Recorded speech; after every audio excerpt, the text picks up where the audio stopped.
Hello, good evening every one. എല്ലാവർക്കും സുഖാണെന്ന് വിശ്വസിക്കുന്നു. ഞാൻ റഹ്മത്ത്, അക്കാദമിക് കൗൺസിലറാണ്.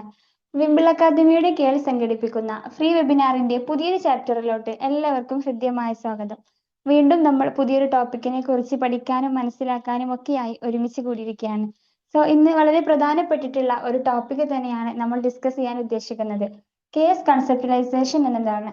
നമുക്കറിയാം, ഒരു മികച്ച സൈക്കോളജിസ്റ്റിന് അല്ലെങ്കിൽ കൗൺസിലർക്ക് ഏറ്റവും ആവശ്യമായിട്ടുള്ള കഴിവുകളിൽ ഒന്നാണ് കേസ് കൺസെപ്റ്റലൈസേഷൻ എന്നുള്ളത്. കാരണം ശരിയായിട്ടുള്ള ഒരു കേസ് കൺസെപ്റ്റലൈസേഷൻ ഇല്ലെങ്കിൽ അതിന്റെ ഡയറക്ഷന് ക്ലാരിറ്റി ഒക്കെ നഷ്ടപ്പെടാൻ ചാൻസ് ഉണ്ട്. പലപ്പോഴും ഒരു വ്യക്തി കൗൺസിലിങ്ങിനോ അല്ലെങ്കിൽ സൈക്കോതെറാപ്പിക്കൊക്കെ വരുമ്പോൾ അവരനുഭവിക്കുന്ന പ്രശ്നങ്ങൾ കേൾക്കുക എന്നതിനേക്കാൾ അപ്പുറം ആ ഒരു പ്രശ്നങ്ങളുടെ പിന്നിലെ യഥാർത്ഥ റീസൺസ് എന്തൊക്കെയാണ്, അതുപോലെ അവരുടെ ലൈഫിലെ experiences, family backgrounds, thought patterns, emotions എന്നിവ എങ്ങനെയാണ് ഒരു പ്രശ്നത്തെ സ്വാധീനിക്കുന്നതെന്ന് മനസ്സിലാക്കേണ്ടത് വളരെ ഇമ്പോർട്ടന്റ് ആയിട്ടുള്ള ഒരു കാര്യമാണ്. നമ്മുടെ ഇന്നത്തെ ഒരു വെബിനാറിലൂടെ കേസ് കൺസെപ്റ്റലൈസേഷൻ ബേസിക് ആശയങ്ങൾ എന്തൊക്കെയാണ്, അതിന്റെ ഇമ്പോർട്ടൻസ് എന്താണ്, അതുപോലെ തന്നെ പ്രാക്ടിക്കലി നമുക്ക് എങ്ങനെ അതിന് പ്രിപ്പയർ ചെയ്യാം, അതുപോലെ ക്ലിനിക്കൽ പ്രാക്ടീസിൽ എങ്ങനെ ഉപയോഗിക്കാം എന്നുള്ള കാര്യങ്ങളൊക്കെയാണ് നമ്മൾ ഇന്നത്തെ ഒരു സെഷനിലൂടെ ഡിസ്കസ് ചെയ്യാൻ ഉദ്ദേശിക്കുന്നത്. നമ്മുടെ ഈ ഒരു ബ്യൂട്ടിഫുൾ ആയിട്ടുള്ള സെഷൻ ലീഡ് ചെയ്യുന്നത് നമുക്കറിയാം നമ്മുടെ നിസാസ് സാറാണ്. സാർ ഒരു കൺസൾട്ടന്റ് സൈക്കോളജിസ്റ്റ് ആണ്, സൈക്കോ തെറാപ്പിസ്റ്റ് ആണ്. ബഗ് ഇൻസ്റ്റിറ്റ്യൂട്ടിൽ നിന്നും CBT ട്രെയിൻഡ് ആയിട്ടുള്ള ആളാണ്. AB ആൻഡ് IBT ലൈസൻസ്ഡ് ആണ്. വിൻബിൾ അക്കാദമിയിൽ തന്നെ സാറിന്റെ വ്യത്യസ്തമായിട്ടുള്ള കോഴ്സുകളും വർക്ക്ഷോപ്പുകളും നമ്മൾ നടത്തി വരുന്ന ഓൺലൈനായും ഓഫ്ലൈനായും ഒക്കെ സാർ നമുക്ക് കോഴ്സുകളും വർക്ക്ഷോപ്പുകളും പ്രൊവൈഡ് ചെയ്യുന്നുണ്ട്. സാറിന്റെ തന്നെ CBTയുടെ 35 ഡേയ്സ് വർക്ക്ഷോപ്പിന്റെ 35 ബാച്ച് നാളെയാണ് നമ്മൾ സ്റ്റാർട്ട് ചെയ്യാൻ ഉദ്ദേശിക്കുന്നത്. അതുപോലെ തന്നെ അഡ്വാൻസ്ഡ് CBT, സൈക്കോ തെറാപ്പിയുടെ offline sessions, DSM-5 TR 1 month course തുടങ്ങി വ്യത്യസ്തമായിട്ടുള്ള കോഴ്സുകൾ വരും ദിവസങ്ങളിൽ നമ്മൾ തുടങ്ങാനായിട്ട് ഉദ്ദേശിക്കുന്നുണ്ട്. കൂടാതെ എല്ലാ വെള്ളിയാഴ്ചയും വ്യത്യസ്തമായിട്ട് ഒരു മെന്റൽ ഹെൽത്ത് പ്രൊഫഷണൽസിനെ സംബന്ധിച്ചോളം ആവശ്യമായിട്ടുള്ള നല്ല വാല്യുബിൾ ആയിട്ടുള്ള ഒരുപാട് നോളജ് സാർ നമുക്ക് വേണ്ടി എല്ലാ വെള്ളിയാഴ്ചയും വെബിനാറിലൂടെ ഷെയർ ചെയ്യുന്നു. ടൈം വേസ്റ്റ് ചെയ്യാതെ നമുക്ക് സെഷനിലോട്ട് കിടക്കാം. ഒരിക്കൽ കൂടി ഈ ഒരു പ്ലാറ്റ്ഫോമിലെത്തിയ എല്ലാവരെയും നമ്മുടെ ഈ വെബിനാറിലോട്ട് ഹൃദ്യമായി സ്വാഗതം ചെയ്യുന്നു. അതോടൊപ്പം നമ്മുടെ സെഷൻ ലീഡ് ചെയ്യുന്നതിന് വേണ്ടി നിസാർ സാറേറെ സ്നേഹത്തോടെ ഇൻവൈറ്റ് ചെയ്യുന്നു. Sir, please welcome. Thank you so much. Thank you Rahmath. Hello, good evening. Audible ആണോ? Good evening sir. Good evening sir. Audible ആണ് സർ. ഓക്കെ. എന്താണ് വിശേഷങ്ങൾ എല്ലാവരുടെയും?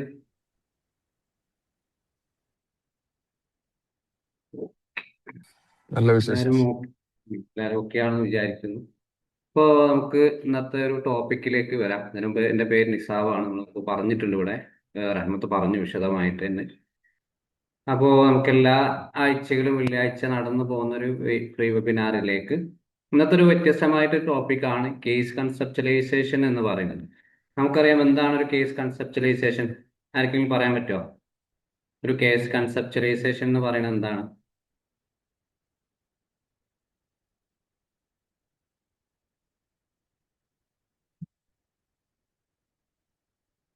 അറിയോ? ആർക്കെങ്കിലും പറയാൻ പറ്റുമോ എന്താണ് ഒരു കേസ് കൺസെപ്റ്റലൈസേഷൻ എന്ന് പറയുന്നത്? എല്ലാവർക്കും അറിയാം, പക്ഷെ പറയാനുള്ളൊരു മടി കൊണ്ടായിരിക്കും അല്ലേ? അപ്പോ നമുക്ക് വരാം. പറയൂ. ഒരു യഥാർത്ഥ കേസ് എന്താണെന്ന് നമ്മൾ ഐഡന്റിഫൈ ചെയ്യുന്ന ഒരു പ്രോസസ്സാണ് കൺസെപ്റ്റലൈസേഷൻ. ആക്ച്വലി അത് എന്താണെന്നുള്ള തിരിച്ചറിയുന്ന, എന്നിട്ട് തിരിച്ചറിഞ്ഞാലാണല്ലോ നമുക്ക് അതിനെ പ്രതിവിധി ചെയ്യാൻ പറ്റുള്ളൂ. അപ്പൊ അത് എന്താണെന്ന് തിരിച്ചറിയലാണ് കൺസെപ്റ്റലൈസേഷൻ എന്നാണ് എന്റെ വിശ്വാസം. ഓക്കെ. അപ്പോൾ ഒരു കേസ് കൺസെപ്റ്റലൈസേഷൻ എന്ന് പറയുമ്പോൾ സാറ് പറഞ്ഞതുപോലെ കേസ് കൺസെപ്റ്റലൈസേഷൻ എന്ന് പറയുന്നത് ഒരു തെറാപ്പിസ്റ്റിന്റെ റൂട്ട് മാപ്പാണ്. അയാൾക്ക് ഇത് നമ്മൾ തെറാപ്പിസ്റ്റ് എന്നതിൽ ഒരു ഡയഗ്നോസിസ് ചെയ്യാൻ മാത്രം എന്നല്ല. കാരണം നമ്മുടെ മുമ്പിൽ വരുന്ന ഏത് തരത്തിലുള്ള ഡിസോർഡറുള്ള ആളുകളായിക്കോട്ടെ, പക്ഷെ നമുക്ക് ഡിസോർഡർ കണ്ടെത്തിയാൽ മാത്രം പോരാ. കാരണം അത് ആ ഡിസോർഡറിന്റെ കൂടെ തന്നെ ക്ലയന്റിന്റെ നിലവിലുള്ള ഏതൊക്കെ തരത്തിലുള്ള സൈക്കോളജിക്കൽ ബുദ്ധിമുട്ടുകളുണ്ട്, മാനസികമായിട്ടുള്ള പ്രയാസങ്ങളുണ്ട്, ഇതെങ്ങനെയാണ് ഡെവലപ്പ് ചെയ്തിട്ടുള്ളത്, ഇതെങ്ങനെയാണ് അയാളുടെ ജീവിതത്തിൽ ഇപ്പൊ മെയിൻറ്റെയിൻ ചെയ്ത് കൊടുക്കുക, എന്തൊക്കെ ഇന്റർവെൻഷൻ നമുക്ക് കൊടുക്കാം, എത്ര സെഷന് നമുക്ക് ഇയാൾക്ക് കൊടുക്കേണ്ടി വരും, എല്ലാത്തിന്റെയും ഒരു വ്യത്യസ്തമായിട്ടുള്ള ഒരു രൂപരേഖയാണ് കേസ് കൺസെപ്ച്വലൈസേഷൻ എന്ന് പറയുന്നത്. അപ്പോൾ നമുക്കറിയാം സൈക്കോ തെറാപ്പിയിൽ ഒരുപാട് തെറാപ്പികളുണ്ട്. പക്ഷെ സി ബി ടിക്ക് മറ്റൊരു തരത്തിലെ കേസ് കൺസെപ്റ്റലൈസേഷൻ ആണ്, ആർ ബി ടിക്ക് മറ്റൊരു തരം, എല്ലാ തെറാപ്പിക്കും വ്യത്യസ്തമായിട്ടുള്ള രീതിയിലാണ്. നമ്മൾ പൊതുവേ ഒരു ഫോളോ അപ്പ് ചെയ്യുന്നത് MSc ആണ്, മെന്റൽ സ്റ്റാറ്റസ് എക്സാമിനേഷൻ ആണ്. പക്ഷെ അന്നത്തെ കാലത്തൊന്നും പൊതുവെ ആളുകളൊന്നും MSc പോവാറില്ല. ബേസിക് ആയിട്ടൊരു തെറാപ്പികൾ പഠിച്ചിട്ട് ആ ഒരു ബേസ് വെച്ചിട്ട് എന്തൊക്കെയാണ് നമുക്ക് മുന്നോട്ട് കൊണ്ടുപോകാൻ പറ്റുന്നത്. അപ്പോൾ ഒരു കേസ് കൺസെപ്റ്റലൈസേഷൻ എന്ന് പറയുന്നത് നമ്മൾ ഒരിക്കലും ഒരു ഡയഗ്നോസിസ് കണ്ടെത്തൽ എന്നതല്ല. നമ്മുടെ ലൈഫിൽ നമ്മുടെ മുമ്പിൽ വന്നിട്ടുള്ള ആ ക്ലയന്റ് എന്നാണ് നമ്മുടെ മുമ്പിൽ നിന്നും ടെർമിനേറ്റ് ആയി പോകുന്നത്, വളരെയധികം സന്തോഷത്തോടു കൂടി മനോഹരമായിട്ട് അയാളെ പുതിയൊരു ജീവിതത്തിലേക്ക് പോകുന്നത്, അതുവരെയുള്ള ഡീറ്റെയിൽസുകൾ നമ്മൾ കളക്ട് ചെയ്ത് അതിനനുസരിച്ച് ഇന്റർവെൻഷൻ കൊടുക്കുക എന്നുള്ളതിന് ഏറ്റവും രൂപരേഖയാണ്, ഒരു റൂട്ട് മാപ്പാണ് കേസ് കൺസെപ്റ്റലൈസേഷൻ എന്ന് പറയുന്നത്. ഇതൊക്കെ നമുക്ക് മാനുവലായിട്ട് എഴുതി ഉണ്ടാക്കുന്നതാണ്. ഇപ്പൊ CBT കൊടുക്കുന്നവർക്ക് നമുക്ക് ഇവാലുവേഷൻ റിപ്പോർട്ട് എന്നൊക്കെ പറയും ഇതിൽ. അതായത് MSc കൂടെ തന്നെ ഒരു തെറാപ്പിസ്റ്റ്, അതായത് ഞാനിപ്പോ ഒരു തെറാപ്പിസ്റ്റ് ആണ്, എനിക്കത് മനസ്സിലാക്കുക, അതിനെ കുറിച്ച് ഞാൻ തന്നെ എഴുതി ഉണ്ടാക്കുകയാണ്. ആ ഒരു സെഷന് ശേഷം എന്തൊക്കെയാണ് ആ ഒരു സെഷനിൽ എനിക്ക് കിട്ടിയിട്ടുള്ളത്, അതിന്റെ വ്യക്തമായിട്ടുള്ള ഒരു ഡീറ്റെയിൽസ്. ഇനി നമുക്ക് ഈ ഒരു കേസ് കൺസെപ്റ്റലൈസേഷന്റെ ഇമ്പോർട്ടന്റ് എന്തുകൊണ്ടാണ്, അതിന്റെ ഒരു അത് നമുക്ക് നമ്മുടെ ജീവിതത്തിൽ അല്ലെങ്കിൽ നമ്മുടെ ഈ ഒരു പ്രൊഫഷണൽ ലൈഫിൽ ഒരു നല്ല കേസ് കൺസെപ്റ്റലൈസേഷൻ ഉണ്ടാക്കുന്നതിന്റെ അല്ലെങ്കിൽ ഉണ്ടാക്കി കഴിഞ്ഞാൽ അത് എങ്ങനെയൊക്കെയാണ് നമ്മളെ എങ്ങനെയാണ് ബാധിക്കുന്നത്, അതല്ലേ അതിന്റെ ഇമ്പോർട്ടൻസ് എന്തൊക്കെയാണ് എന്നുള്ളതാണ്.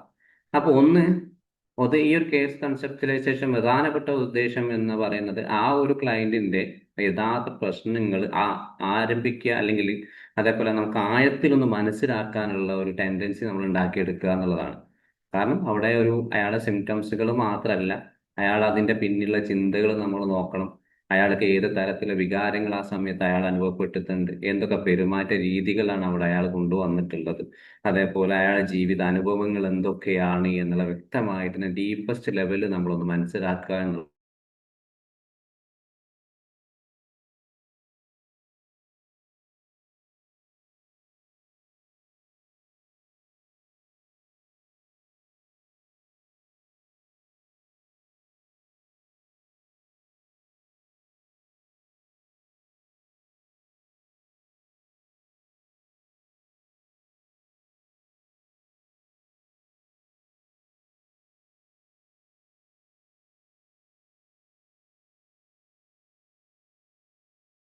വായിക്കണം. കാരണം അയാളുടെ ജീവിതത്തിൽ ഏറ്റവും എവിഡൻസ് ബേസ് ആയിട്ടുള്ള ഒരു ചികിത്സാ പാറ്റേൺ ഇപ്പൊ CBT ആണെങ്കിലും RBT ആണെങ്കിലും നമുക്ക് ഏത് രീതിയിൽ ഇയാൾക്ക് കൊടുക്കാൻ പറ്റും.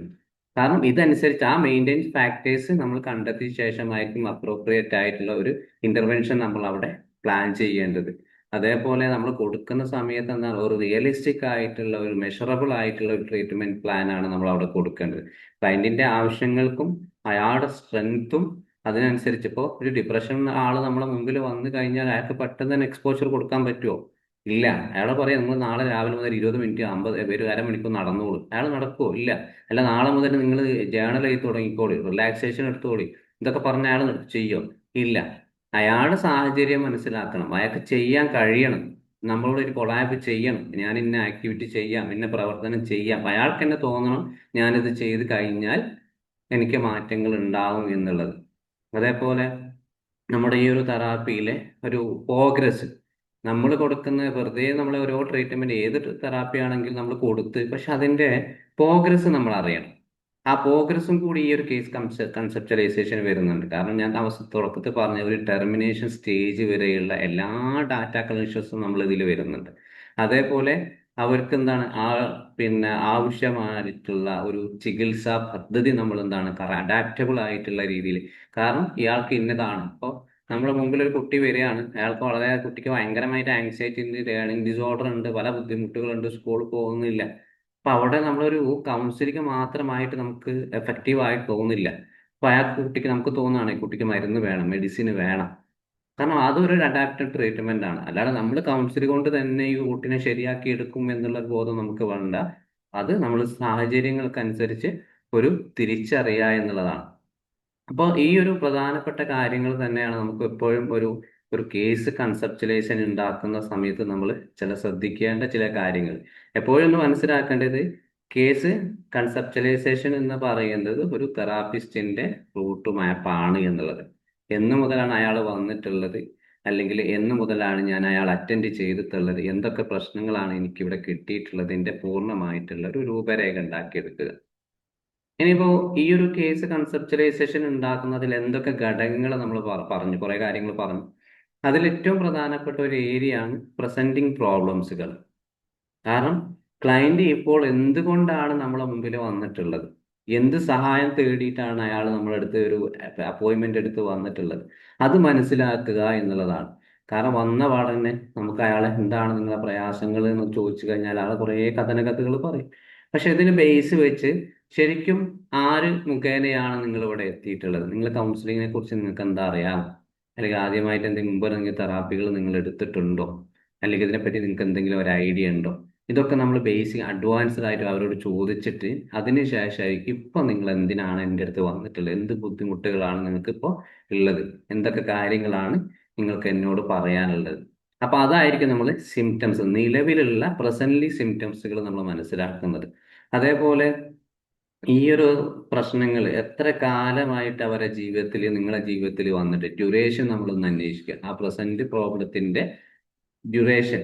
അതേപോലെ ഈ പ്രശ്നങ്ങൾ അവരുടെ ദൈനംദിന ജീവിതത്തിൽ, ഡെയിലി ലൈഫിന് എത്രത്തോളം ബാധിക്കുന്നുണ്ട് എന്ന് കൂടി നമ്മൾ പ്രസന്റ് പ്രോബ്ലത്തിൽ വേറെ. കാരണം ഒരു ആള് 10 പ്രശ്നങ്ങൾ പറയുകയാണെങ്കിൽ ചിലപ്പോൾ ചില ആളുകൾ എന്ന് പറഞ്ഞാൽ 3 തരത്തിലെ പിന്നെ ഈ ഒരു ക്ലയന്റുകളാണ് നമ്മുടെ മുമ്പിലുള്ളത്. 3 ടൈപ്പ് ഓഫ് ക്ലയന്റ്. കാരണം ഒരു ടൈപ്പ് ഒരു എന്ന് പറയുന്നത് എന്താണ്, നമ്മളൊന്ന് അവിടെ ഇരുന്ന് കൊടുത്താൽ മതി, വായിലുള്ള ഒക്കെ അവരങ്ങ് പറഞ്ഞോളും. രണ്ടാമത്തെ ക്ലയന്റ് എന്ന് പറയുന്നത് എന്താണ്, ഒന്ന് ജസ്റ്റ് ഒന്ന് ടച്ച് ചെയ്ത് കൊടുത്താൽ മതി, പറഞ്ഞോളും അങ്ങനെ. മൂന്നാമത്തെ ടൈപ്പ് ഏതാണ്, yes or no question type, അതായത് ചോദിക്കുന്ന ഉത്തരം പറയും, ആ ഒരു ടൈപ്പ്. ഈ 3 ക്ലയന്റിൽ നമുക്കൊരു വ്യക്തമായിട്ടൊരു ഡിസോർഡർ നമുക്ക് കണ്ടെത്താൻ പറ്റില്ല. ആസ് എ തെറാപ്പിസ്റ്റ് എന്നതിൽ നമുക്ക് നല്ല രീതിയിൽ എക്സ്പേർട്ട് ആയിട്ടുള്ള ഈ ഒരു അവർ പറയുന്ന ആ ക്ലയന്റ് സ്ഥിതി, ടൈപ്പ് ഓഫ് ക്ലയന്റിന്റെ അവസ്ഥ മനസ്സിലാക്കിയിട്ടായിരിക്കണം നമ്മൾ പ്രസന്റ് ഇഷ്യൂസിലേക്ക് നമ്മൾ കടന്നു പോകേണ്ടത്. അല്ല, എന്തുകൊണ്ടാണ് അവിടെ നല്ല രീതിയിൽ കേസ് കൺസെപ്ച്വലൈസ് നമ്മുടെ കയ്യിൽ വേണം. അല്ലാതെ നമുക്ക് ഇങ്ങനെ കുറെ കേട്ട് പോകുക, അല്ല നമ്മൾ എന്തെങ്കിലും പറഞ്ഞു കൊടുക്കുക എന്നല്ല ഒരു റിസൾട്ട് അവിടെ ഉണ്ടായിക്കോളണം. ചിലപ്പോൾ നിങ്ങൾക്ക് 5 or 6 സെഷൻ ഒക്കെ അങ്ങോട്ട് പോവാം, പക്ഷെ അതിൽ ക്ലയന്റിന് ഒരു മാറ്റവും ഇല്ലാതെ തന്നെ അങ്ങനെ പോകാനുള്ള ചാൻസസ് കൂടുതലാണ്. പിന്നെ മറ്റൊരു ഏരിയ ആണ് ബാക്ക്ഗ്രൗണ്ട് ഇൻഫർമേഷൻ എന്ന് പറയും. അതായത് ആ ഒരു ക്ലയന്റിന്റെ ജീവിത പാശ്ചാത്തലം എങ്ങനെയാണ്, അത് നമ്മൾ മനസ്സിലാക്കുക എന്നുള്ളത് വളരെയധികം, അതിന്റെ പേരുകൾ. കാരണം ജീവിതത്തിൽ ഒരു ആങ്സൈറ്റി ഉള്ള ഒരാൾക്ക് എങ്ങനെയാണ് വന്നിട്ടുള്ളത്. കാരണം ഒരു ആങ്സൈറ്റി എന്ന് പറയുന്ന ഇന്നലെയും തുടങ്ങിയതായിരിക്കില്ല, വർഷങ്ങൾക്ക് മുമ്പ് അയാൾ അനുഭവിക്കുന്നതാണ്. പ്രത്യേകിച്ച് OCD കേസുകൾ, അല്ലെങ്കിൽ ഒരു ഫാമിലി, ഒരു റിലേഷൻഷിപ്പിൽ ഇഷ്യൂ ആണ്. അവർ ചോദിക്കുക, നിങ്ങൾ കല്യാണം കഴിഞ്ഞ അന്ന് മുതൽ തുടങ്ങിയ പ്രശ്നങ്ങളാണോ, ഇത് എന്ന് മുതലാണ് തുടങ്ങിയിട്ടുള്ളത്. അതറിയണമെങ്കിൽ അയാളുടെ ഫാമിലി ഹിസ്റ്ററി വേണം പൂർണ്ണമായിട്ടും. അതേപോലെ അയാൾക്ക് പിന്നെ ഏതെങ്കിലും തരത്തിലുള്ള ചൈൽഡ്ഹുഡ് എക്സ്പീരിയൻസുകൾ, ഏതെങ്കിലും ട്രോമകൾ, നെഗ്ലക്റ്റുകൾ, അതേപോലെ ഏതെങ്കിലും തരം ഫിസിക്കലായിട്ടും സെക്ഷലായിട്ടുള്ള അബ്യൂസുകൾ, അതേപോലെ പാരന്റിന്റെ ഭാഗത്തുനിന്ന് ഒരു സ്നേഹം കിട്ടാത്തിട്ടുള്ള ഒരാളാണെങ്കിൽ, പിന്നെ അങ്ങനെ പലതരത്തിൽ, പിന്നെ വിദ്യാഭ്യാസം ഒരിക്കലും നേടിയിട്ടുള്ള ഒരു വിദ്യാഭ്യാസം അയാൾക്ക് കിട്ടിയിട്ടില്ല. പിന്നെ അപ്പോൾ കഴിഞ്ഞ ദിവസം നമ്മളൊരു സെഷനിൽ ഒരാൾ റെഫർ ചെയ്തിട്ടുള്ള ഒരു കാര്യം ഡിസ്കസ് ചെയ്തിരുന്നു.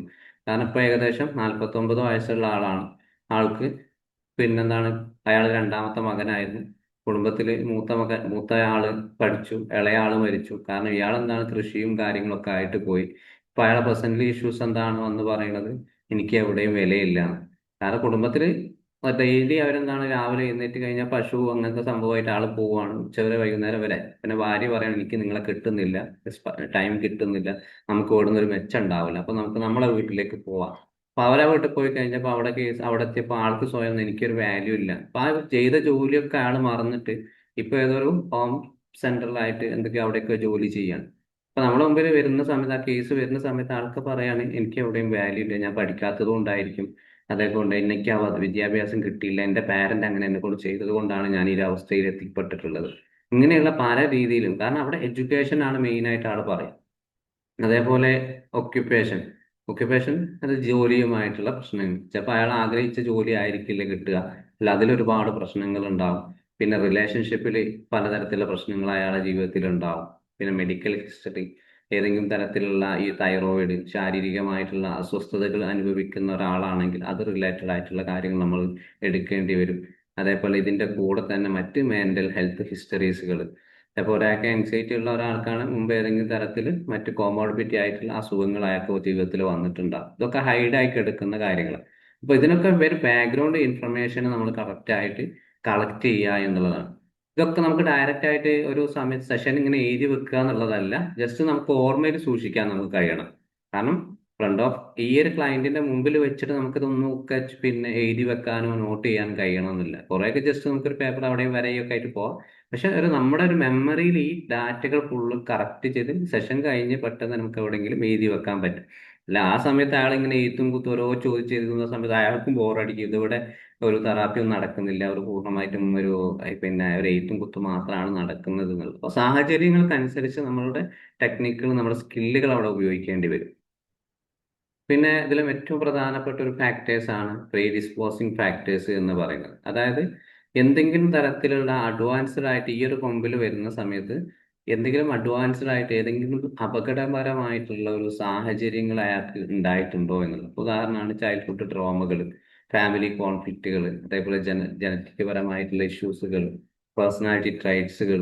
പ്രത്യേകിച്ചും ഫാമിലി കേസുകളൊക്കെ നമ്മൾ പേഴ്സണാലിറ്റി ട്രൈറ്റ്സ് നോക്കുന്നത് നല്ലതാണ്. കാരണം ആ ഭാര്യയൊക്കെ ഭർത്താവിന് എന്തെങ്കിലും ചെറിയ പ്രശ്നങ്ങൾ അവിടെ ഉണ്ടെങ്കിൽ ചിലപ്പോൾ അതായിരിക്കില്ല ശരിക്കും അവരെ പിന്നെ ഇഷ്യൂ നമ്മുടെ മുമ്പിൽ വരുന്ന ചെറിയ വേറെ തരത്തിലുള്ള ഇഷ്യൂസ്. പക്ഷെ ഇത് ഹൈഡ് ചെയ്യുന്നത് കൊണ്ടാണ് ആ പ്രശ്നങ്ങൾ കൂടുതൽ വഷളാകുന്നത്. അതേപോലെ അവർക്ക് ഏർലി അറ്റാച്ച്മെന്റ് ഡിഫിക്കൽട്ടീസുകൾ. കാരണം ഒരു കുട്ടിക്കാലത്ത് തന്നെ എന്താണ് മാതാപിതാക്കളിൽ നിന്ന് സ്ഥിരമായിട്ടുള്ള ഒരു സ്നേഹം, ഒരു സുരക്ഷിതത്വം ലഭിക്കാത്ത തരത്തിലുള്ള ഏതെങ്കിലും കാര്യങ്ങളൊക്കെ വന്നിട്ടുണ്ടെങ്കിൽ ഇപ്പൊ പ്രസന്റ്ലി അവർ എന്ത് പ്രശ്നമാണ് അനുഭവിക്കുന്നത് അത് കുറച്ചുകൂടി വഷളാവാനുള്ള സാധ്യതകൾ കൂടുതലാണ്. ക്ലിയർ ആവുന്നുണ്ടോ? Any doubt? ഇത് ചോദിക്കാം.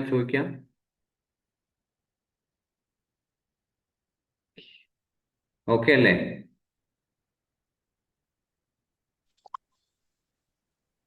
ഓക്കെ ഓക്കെ ആണെന്ന് സർ. വിചാരിക്കുന്നു. ഓക്കെ.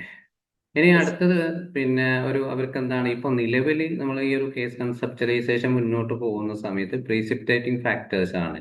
ഈ ഒരു പ്രശ്നത്തിന് തുടക്കമിട്ടുള്ള കാരണങ്ങൾ എന്തൊക്കെയാണ്? ഇപ്പൊ താൽക്കാലികമായിട്ട് ഇപ്പൊ ഒരു ബ്രേക്കപ്പ് ആണോ, ഡൈവോഴ്സ് ആണോ, ജോബ് ലോസ് ആണോ, അല്ലെങ്കിൽ അക്കാദമിക്കൽ പ്രഷർ ആണോ, ഏതെങ്കിലും ഫിസിക്കൽ ഇൽനെസ് ആണോ? കാരണം ഇതും ചിലപ്പോൾ ഇപ്പോൾ അവരെ ഈ ഒരു പ്രശ്നങ്ങൾ നിലവിൽ എങ്ങനെയാണ് മുന്നോട്ട് മെയിൻറ്റെയിൻ ചെയ്ത് കൊണ്ടുപോകുന്ന പ്രശ്നങ്ങൾ, ഈ ഒരു ട്രിഗർ ഉണ്ടാകുമ്പോഴാണ് അയാൾക്ക് ഈ പ്രശ്നങ്ങൾ വരുന്നത്. ഇപ്പോ ഒരു ഒരു കുട്ടിയുടെ കഥ പറയണ ആളിപ്പോ +2 പ്രാവശ്യം പാസ്സായിട്ടുള്ള ഒരാളാണ്, സ്ക്രൈബ് ഒക്കെ വെച്ചിട്ട് എഴുതിയതാണ്. പക്ഷെ മെയിൻ ഇഷ്യൂസ് അയാൾ പറയാണ്, പിന്നെ ഞാൻ നടക്കുന്ന സമയത്തൊക്കെ പുറത്തൊക്കെ പോകുന്ന സമയത്ത് എന്നെ ആരോ വിളിക്കുന്നതായിട്ട് ഹലൂസിനേഷൻ, ഡെലൂഷൻ, സംശയങ്ങളൊക്കെ ഓരോ ശബ്ദങ്ങൾ കേൾക്കുന്നു. ഇങ്ങനെ പല തീരെ പ്രശ്നങ്ങൾ ഇയാൾക്കുണ്ട്. പിന്നെ അതേപോലെ എഴുതാനും വായിക്കാനൊക്കെ ഭയങ്കര ബുദ്ധിമുട്ടുണ്ട്. ഇപ്പൊ +2 കഴിഞ്ഞപ്പോൾ ഡിഗ്രിക്ക് ചേരാൻ താല്പര്യമില്ല, കാരണം ഈ ഒരു പഠിക്കാനുള്ള ബുദ്ധിമുട്ടും ഇതിന്റെ കൂടെ തന്നെ ഈ ഇമാജിനറി പ്രശ്നങ്ങളും. അപ്പൊ ഇത് എന്തുകൊണ്ടാണ് ശരിക്കും ഈ ഒരു ഫാക്ടേഴ്സ് അയാളുടെ ലൈഫിൽ കൂടുതലാവുന്നത്? അപ്പൊ നോക്കുന്ന സമയത്ത് വീട്ടില്, അതായത് ഇവന്റെ ഗ്രാൻഡ് മദർ ഇവനെ പറ്റി മദർ എന്തെങ്കിലും കാര്യം പഠിക്കാനൊക്കെ ചോദിക്കുന്ന സമയത്ത് ഗ്രാൻഡ് മദർ അതിന്റെ ഇടയിൽ കയറിയിട്ട് ഭയങ്കരമായിട്ട് നീ എനക്ക് പഠിക്കാൻ കഴിയില്ല, നിനക്ക് അത് ചെയ്യാതാണ്. ഇന്നിപ്പോ റെമഡിയേഷന് വെമ്പിളിൽ വന്നു കഴിഞ്ഞ് വീട്ടിൽ എത്തിക്കഴിഞ്ഞാൽ അപ്പൊ നീ ഇന്ന് എന്താണ് പഠിച്ചിട്ടുള്ളത്, നല്ലോണം പഠിച്ചിട്ടുണ്ടോ, അല്ല നിന്റെ ബുദ്ധി വർക്ക് ചെയ്തിട്ടുണ്ടോ? ഇങ്ങനെ പല കാരണങ്ങൾ കൊണ്ട് ആ ഒരു കുട്ടിയെ മാനസികമായിട്ട് പ്രശ്നങ്ങൾ ഉണ്ടാക്കാം. അപ്പോ ഇവിടെ നമുക്ക് ആ ഒരു കുട്ടിക്ക് എന്താണ് ചെയ്യുന്നത്? അവനോട് പറയാണ്, തൽക്കാലം നീ സ്വന്തം വീട്ടിൽ നിന്ന് മാറിയിട്ട് ഉമ്മയുടെ വീട്ടിലേക്കോ വേറെ അച്ഛൻ്റെ ഉപ്പൻ്റെ വീട്ടിലേക്കോ പോയിക്കോ. തൽക്കാലം നമുക്ക് എന്തെങ്കിലും മാറ്റങ്ങൾ ഉണ്ടോ എന്ന് നോക്കുക, ഈ ഒരു സിംറ്റംസുകൾ കുറയ്ക്കാൻ വേണ്ടിയിട്ട്. അതായത് ഡെലൂഷൻ, ഹലൂസിനേഷൻ കുറയ്ക്കും. അപ്പൊ ആള് സിറ്റുവേഷൻ ഒന്ന് മാറി വേറെ വീട്ടിൽ 2 ആഴ്ച അവിടെ നിന്നപ്പോൾ അവിടെ നിന്നാണ് ഇപ്പൊ റെമഡി. ഇപ്പൊ ആൾക്കൊരു കുഴപ്പമില്ല. കാരണം എന്താണ്, ഈ വീട്ടിൽ നിന്ന് കിട്ടുന്ന ഭയങ്കരമായിട്ട് സ്ട്രെസ് കാരണം കുട്ടിക്ക് വളരെ ഒരു സമാധാനം ഇല്ലാത്ത ലൈഫിലേക്കാണ് പോകുന്നത്. ഇത് കാരണം ഒരു കുട്ടിക്ക് ഒരു താല്പര്യമില്ല. 16-17 വയസ്സായിട്ടേ ഉള്ളൂ ആൾക്ക്, ഒന്നും ചെയ്യാൻ താല്പര്യമില്ല. അപ്പൊ അതുകൊണ്ട് ഒരു മൊബൈൽ അഡിക്ഷൻ ആണോ, ആൾക്ക് അതിലും അറ്റൻഷൻ കിട്ടുന്നില്ല, കുറച്ച് കണ്ട മൊബൈലും അടവെക്കുകയാണ്. ആൾ വളരെ സൈലന്റ് ആണ്, വളരെ കൂളാണ്, പക്ഷെ പ്രശ്നങ്ങൾ വരും. അപ്പോൾ ഇങ്ങനെയുള്ള ഈ ഒരു ഫാക്ടേഴ്സുകൾ, അതായത് ഇങ്ങനത്തെ ട്രിഗറുകൾ എന്താണ് ഒരാളുടെ ജീവിതത്തെ ഒരുപാട് ബാധിക്കാനുള്ള സാഹചര്യങ്ങളുണ്ട്. അപ്പൊ നമ്മൾ വരുമ്പോൾ കേസ് വയ്ക്കാം, എന്തുകൊണ്ടാണ് ഈ ഒരു പ്രശ്നങ്ങൾ കൂടുതൽ വഷളാവാനുള്ള സാഹചര്യങ്ങൾ ഉള്ളത് ഇപ്പൊ നിലവിൽ നിങ്ങളെ കൂടെ ഉള്ളത്. അതേപോലെ പെർപിറ്റേറ്റിംഗ് ഫാക്ടേഴ്സ് എന്ന് പറയുന്നത്. കാരണം ഈ ഒരു ബിഹേവിയർ ഓൺഗോയിങ് എന്തുകൊണ്ടാണ് നിലവിൽ നിങ്ങളെ കൂടെ തന്നെ ഒരിക്കലും എന്തുകൊണ്ട് കൂടുതൽ വഷളാവുന്നത്. മറ്റേത് എന്ന് പറയും ഫാക്ടേഴ്സ് മെയിൻറ്റെയിൻ ചെയ്യുന്നത്. അപ്പൊ ഇയാളെ ചിലപ്പോൾ ഇതിന്റെ കൂടെ ഈ കുട്ടിയുടെ കേസ് പറയുകയാണെങ്കിൽ വീട്ടിൽ ചെന്ന് കഴിഞ്ഞാൽ ഈ വല്യമ്മ അങ്ങനെ കാര്യങ്ങൾ പറയാണ്. അപ്പൊ വല്യമ്മയോട് അങ്ങോട്ട് തട്ടിക്കയറുകയാണ്, നിങ്ങൾക്ക് ബുദ്ധിയില്ല, നിങ്ങൾ ആരാ എന്നെ പഠിപ്പിക്കാൻ, അങ്ങനെ കുട്ടി അങ്ങോട്ട് സംസാരിക്കുകയാണ്. അപ്പോൾ വീട്ടിൽ പ്രശ്നങ്ങൾ കൂടുതൽ വഷളാകും. രാത്രി കുട്ടീൻ്റെ ഉപ്പ വരും, കുട്ടിക്ക് എന്നും അടി കിട്ടുകയാണ്, ഉമ്മനോട് കിട്ടുകയാണ്. കാരണം വല്യമ്മനോട് മോശമായി സംസാരിച്ചു എന്ന്. അപ്പോൾ ഒരു അവോയ്ഡ്, പിന്നീട് പതിയെ പതിയെ കിട്ടുന്നതായിക്കൊണ്ട് കുട്ടി എന്താണ് ആളും സംസാരിക്കും, ഒരു അവോയ്ഡ് ബിഹേവ്. വീട്ടിലെത്തുന്നു, നേരെ റൂമിൽ കയറി വാതിലടിച്ച് അതിനുള്ളിൽ ഇരിക്കുന്നു. ഈ ഒരു അവോയ്ഡൻസ് ബിഹേവിയർ. പിന്നെ അതേപോലെ നെഗറ്റീവ് ചിന്തകൾ നിരന്തരമായിട്ട് അവന് പറയാണ്, എനിക്കൊന്നും കഴിയില്ല, ഞാനൊരു 20 വയസ്സൊക്കെ ആകുമ്പോൾ ഇതേ തന്നെ മരിച്ചു പോകും. കാരണം എനിക്ക് ജീവിതത്തോടുമില്ല നല്ലൊരു എനിക്ക് എത്തപ്പെടാൻ കഴിയില്ല. കാരണം ഞാനിപ്പോൾ മുമ്പ് നല്ലൊരു ഫുട്ബോൾ കളിക്കായിരുന്നു, ഇപ്പോൾ എനിക്ക് ഫുട്ബോൾ കളിക്കാൻ കഴിയുന്നത് ഞാൻ അവിടെ ഗ്രൗണ്ടിൽ പോയിട്ട് നോക്കിയിരിക്കുകയാണ്. ആ സ്കില്ലൊക്കെ എനിക്ക് പോയി. അതേപോലെ ഫാമിലിയിൽ നിന്ന് എന്താണ് എനിക്കൊരു സപ്പോർട്ടും കിട്ടുന്നില്ല. പിന്നെ അതേപോലെ സബ്സ്റ്റാൻഡ് യൂസ്, ഞാനൊരു തവണ അത് ഉപയോഗിച്ചിട്ടുണ്ട്. പക്ഷെങ്കിൽ അത് ഹാൻഡ്സ് കൂൾ എന്ന് പറയുന്ന സാധനങ്ങളാണ്. പക്ഷെ അതിലൊന്നും എനിക്ക് ഉപയോഗിക്കുന്നില്ല എന്നാണ് പറയുന്നത് ഇപ്പോഴും. പക്ഷെങ്കിൽ ആൾക്ക് അതിൻ്റെതായിട്ട് ബുദ്ധിമുട്ടുകൾ കാണുന്നത്. അപ്പൊ ഇതൊക്കെ എന്താണ്, ഇങ്ങനത്തെ ഫാക്ടേഴ്സ് ഒക്കെ എന്താണ് ഉള്ളത് കൊണ്ട് തന്നെ ആളുടെ ജീവിതത്തിൽ ആ മുമ്പ് ഉണ്ടാകുന്ന പ്രശ്നങ്ങളൊക്കെ വളരെ വഷളായിട്ട് മുന്നോട്ട് കൊണ്ടുപോവുക. അപ്പൊ ഇങ്ങനത്തെ എന്തെങ്കിലും ഫാക്ടേഴ്സ് ഒക്കെ ഉണ്ടെങ്കിൽ നമ്മുടെ കേസ് കൺസെപ്ച്വലൈസേഷൻ നിർബന്ധമായിട്ട് വരേണ്ടതാണ്. ഇനി മറ്റൊന്ന്, യെസ് പറയൂ. സർ, അങ്ങനെ വരുമ്പോ അവരോട് നമ്മൾ മാറി താമസിക്കാനാണല്ലോ പറയേണ്ടത്, അല്ലേ? തൽക്കാലം ആ കുട്ടിക്ക് സമാധാനം കിട്ടാൻ ഒരു സ്പേസ് ഉണ്ടോ നോക്കുക. ആ സ്പേസ് ഉണ്ടെങ്കിൽ ആള് ഒന്ന് മെന്റലി ഓക്കെ ആവട്ടെ, അതിനാണ് നമ്മൾ മാറി താമസിക്കുക. അപ്പൊ കുട്ടിയുടെ ഉമ്മന്റെ വീട്ടിലോ ഉപ്പന്റെ വീട്ടിലൊക്കെ ഉപ്പന്റെ വീട്ടിലൊക്കെ ആണ് പോയിട്ടുള്ളത്. അവിടെ കുഴപ്പങ്ങളില്ല, അവനെ പോലെ പ്രായമുള്ള കുട്ടികളുണ്ട്, അവർ അവിടെ എൻജോയബിൾ ആണ്. പ്രശ്നങ്ങൾ അവിടെ ഇങ്ങനെ സ്ട്രെസ് ലെവൽ ഉണ്ടാക്കുന്ന ബുദ്ധിമുട്ടുള്ള ആരുമില്ല. അവിടെ നിന്നാണ് ഡെയിലി ഇവിടെ റെമഡിയേഷൻ വരുന്നുണ്ട്. ആള് കറക്റ്റായിട്ട് ഒരൊറ്റ കൊണ്ട് പഠനത്തിലൊക്കെ വ്യത്യാസമായി, ഇംഗ്ലീഷ് വായിക്കൽ തുടങ്ങി. +2 വരെയുള്ള കുട്ടിക്ക് സ്വന്തം പേര് വരെ ചെയ്ത അവസ്ഥയിലായി നമ്മളടുത്ത് എത്തിയിട്ടുള്ളത്. അപ്പോൾ ആൾ സ്വന്തമായിട്ട് ഇംഗ്ലീഷ് വായിക്കുന്നു, മലയാളം വായിക്കുന്നുണ്ട്, എല്ലാത്തിനും അതെത്തി. കാരണം ആ ഒരു ഇന്റേണൽ ആയിട്ടുള്ള സ്ട്രെസ് ലെവൽ നമ്മൾ സിറ്റുവേഷൻ മാറ്റിയപ്പോൾ ആൾ ഓക്കെ ആയി. ഓക്കെ സർ, അപ്പൊ വീണ്ടും ആ വീട്ടിലേക്ക് തന്നെ തിരിച്ചു വരുമ്പോഴോ വേറെ അത് ഓപ്ഷൻ ഇല്ല? വേറെ ഓപ്ഷൻ ഇല്ല. കാരണം ആ കുട്ടി ആള് ഒരു സോഷ്യൽ സ്കില്ല് നമ്മൾ പഠിപ്പിച്ചിട്ട് ഏകദേശം കുട്ടിയുടെ ഒരു പാരന്റിനും കുട്ടികൾക്ക് രണ്ടും നല്ലവരും പറഞ്ഞ കുറച്ച് കാലത്തൊക്കെ എന്താണ്, ഇപ്പൊ ഏതായാലും +2 കഴിഞ്ഞ് വരുമ്പോൾ ഡിഗ്രി ഒക്കെ തുടങ്ങണമെങ്കിൽ ജോയിൻ ചെയ്യാൻ കുറഞ്ഞ സമയം എടുക്കല്ലോ, ഒരു 3-4 മാസം. ആ ഒരു 3 മാസം എന്താണ് സ്വന്തം വീട്ടിലേക്ക് വരുത്തണ്ട. കാരണം ആ ട്രിഗർ ഉണ്ടാക്കണ്ട. തൽക്കാലം അവിടെ നിന്ന് ഇവിടെ നമ്മൾ ഇനി കൊടുക്കണം. ഏതൊരു സാഹചര്യത്തിലും പിടിച്ചു നിൽക്കാനുള്ള ഒരു പ്രോബ്ലം സോൾവിങ് സ്കില്ലാണ് നമ്മൾ ഇനി കൊടുക്കേണ്ടത്. റെമഡിയേഷന്റെ കൂടെ തന്നെ നമ്മുടെ അക്കാദമിയിൽ സോഷ്യൽ സ്കില്ലായിട്ടുള്ള കമ്മ്യൂണിക്കേഷൻ എങ്ങനെ നടത്താം, ഒരാളോട് എന്തെങ്കിലും പറഞ്ഞാൽ ഓപ്പോസിറ്റ് ആയിട്ട് എങ്ങനെ പറയണം, ഇതൊക്കെ നമ്മൾ പഠിപ്പിച്ചു കൊടുക്കണം. അപ്പൊ അതിലൂടെ അയാൾ സ്വന്തമായിട്ടുള്ള സ്ട്രെങ്ത്, എനിക്ക് ഇന്നൊരു കഴിവുണ്ട്, എനിക്ക് ഇന്നെ മുന്നോട്ട് പോകാൻ പറ്റും, മറ്റുള്ള ആളുകൾ പറഞ്ഞോട്ടെ, എൻ്റെ കഴിവ് ഞാൻ വിശ്വസിക്കണം എന്നുള്ള ഒരു പാറ്റേണിലേക്ക് ആ കുട്ടിയെ നമ്മൾ എത്തിക്കണം. അവിടേക്ക് എത്തിയിട്ടില്ല, ഇപ്പോൾ ഓൺഗോയിങ് ആണ്, പ്രോസസ്സിങ്ങിലാണ്. എത്തുമെന്ന് നമുക്ക് പ്രതീക്ഷ. കുട്ടി വളരെ ആക്റ്റീവാണ് ഇപ്പോൾ. ഇതൊരു അഡൽട്ട് ആളാണെന്നുണ്ടെങ്കിൽ അവരേതുപോലെ തന്നെ അവരുടെ വീട്ടിലേക്ക് കുറച്ച് ദിവസം മാറാൻ പറഞ്ഞു കഴിഞ്ഞാൽ അവർക്ക് അവിടെയും കംഫർട്ട് അല്ല, അവിടെയും അവർക്ക് പ്രശ്നങ്ങളാണ്. അപ്പൊ അങ്ങനെയുള്ളവരോട് നമ്മൾ എന്ത് പറയും? അങ്ങനെയുള്ള സാഹചര്യങ്ങളൊക്കെ വരുന്ന സമയത്ത് അവർക്ക് ഏറ്റവും കൂടുതൽ അവരെ സ്ട്രെങ്ത്തുകൾ നമ്മൾ കണ്ടെത്തുക എന്നുള്ളതാണ്. കാരണം അവർക്ക് ഉള്ളിൽ കിടക്കുന്ന ഒരുപാട് പോസിറ്റീവ് ആയിട്ടുള്ള കഴിവുകൾ ഉണ്ടാവും. അതായത് ചിലപ്പോൾ അയാൾക്ക് എന്താ പഠിക്കാനായിരിക്കും, പ്രത്യേകിച്ച് അടയിൽ ഒരു ജോലിയിലായൊക്കെ ഒരുപാട് പെർഫോമൻസ് കാണിക്കുന്നുണ്ടാവും. അല്ലെങ്കിൽ ഫ്രണ്ട് സർക്കിൾ അയാൾ ഓക്കെ ആയിരിക്കും, അല്ലെങ്കിൽ സോഷ്യൽ മീഡിയയിൽ അയാൾ ഓക്കെ ആയിരിക്കും. അപ്പൊ അങ്ങനെ വരുന്ന ഏതെങ്കിലും ഒരു പോസിറ്റീവ് ഇല്ലാത്തൊരു മനുഷ്യൻ ഉണ്ടാവില്ലല്ലോ. അങ്ങനെ ഏതെങ്കിലും കാര്യം അതിനെ നമ്മൾ എന്ത് ചെയ്യാണ്, പുറത്തേക്ക് കൊണ്ടുവരണം. അതിനാണ് നമ്മൾ പറയുന്നത് ഒരു സെഷനിൽ പിന്നെ ഒരു പോസിറ്റീവ് ആയിട്ടുള്ള ഒരു ചെറിയൊരു കാര്യമാണെങ്കിൽ പോലും അത് വിട്ടു പോകരുത് എന്നുള്ളത്.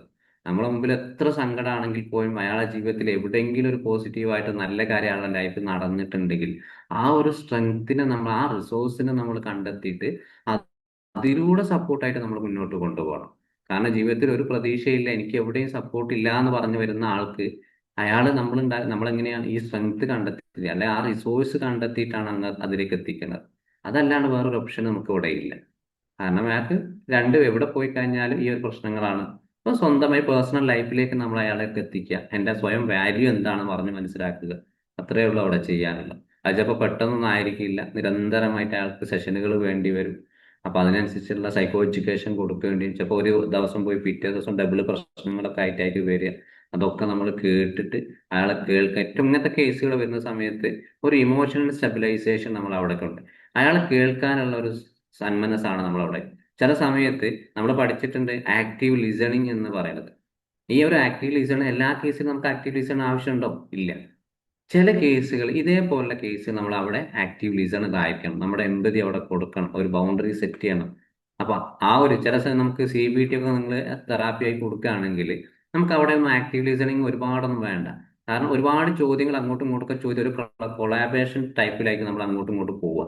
അപ്പൊ ആ ഒരു ബേസ് വെച്ച് നോക്കുന്ന സമയത്ത് ഇനി CBT തുടങ്ങുകയാണെങ്കിൽ തന്നെ ഒരു 2 സെഷനൊക്കെ കഴിഞ്ഞിട്ടായിരിക്കും തെറാപ്പിയിലേക്ക് എത്തുക. അപ്പൊ അതിനു മുമ്പ് തന്നെ ആളൊരു ഇമോഷൻ സ്റ്റെബിലൈസേഷൻ ഓക്കെ ആക്കിയിട്ടായിരിക്കും നമ്മൾ അടുത്ത പ്രോസസ്സിലേക്ക് പോകുക.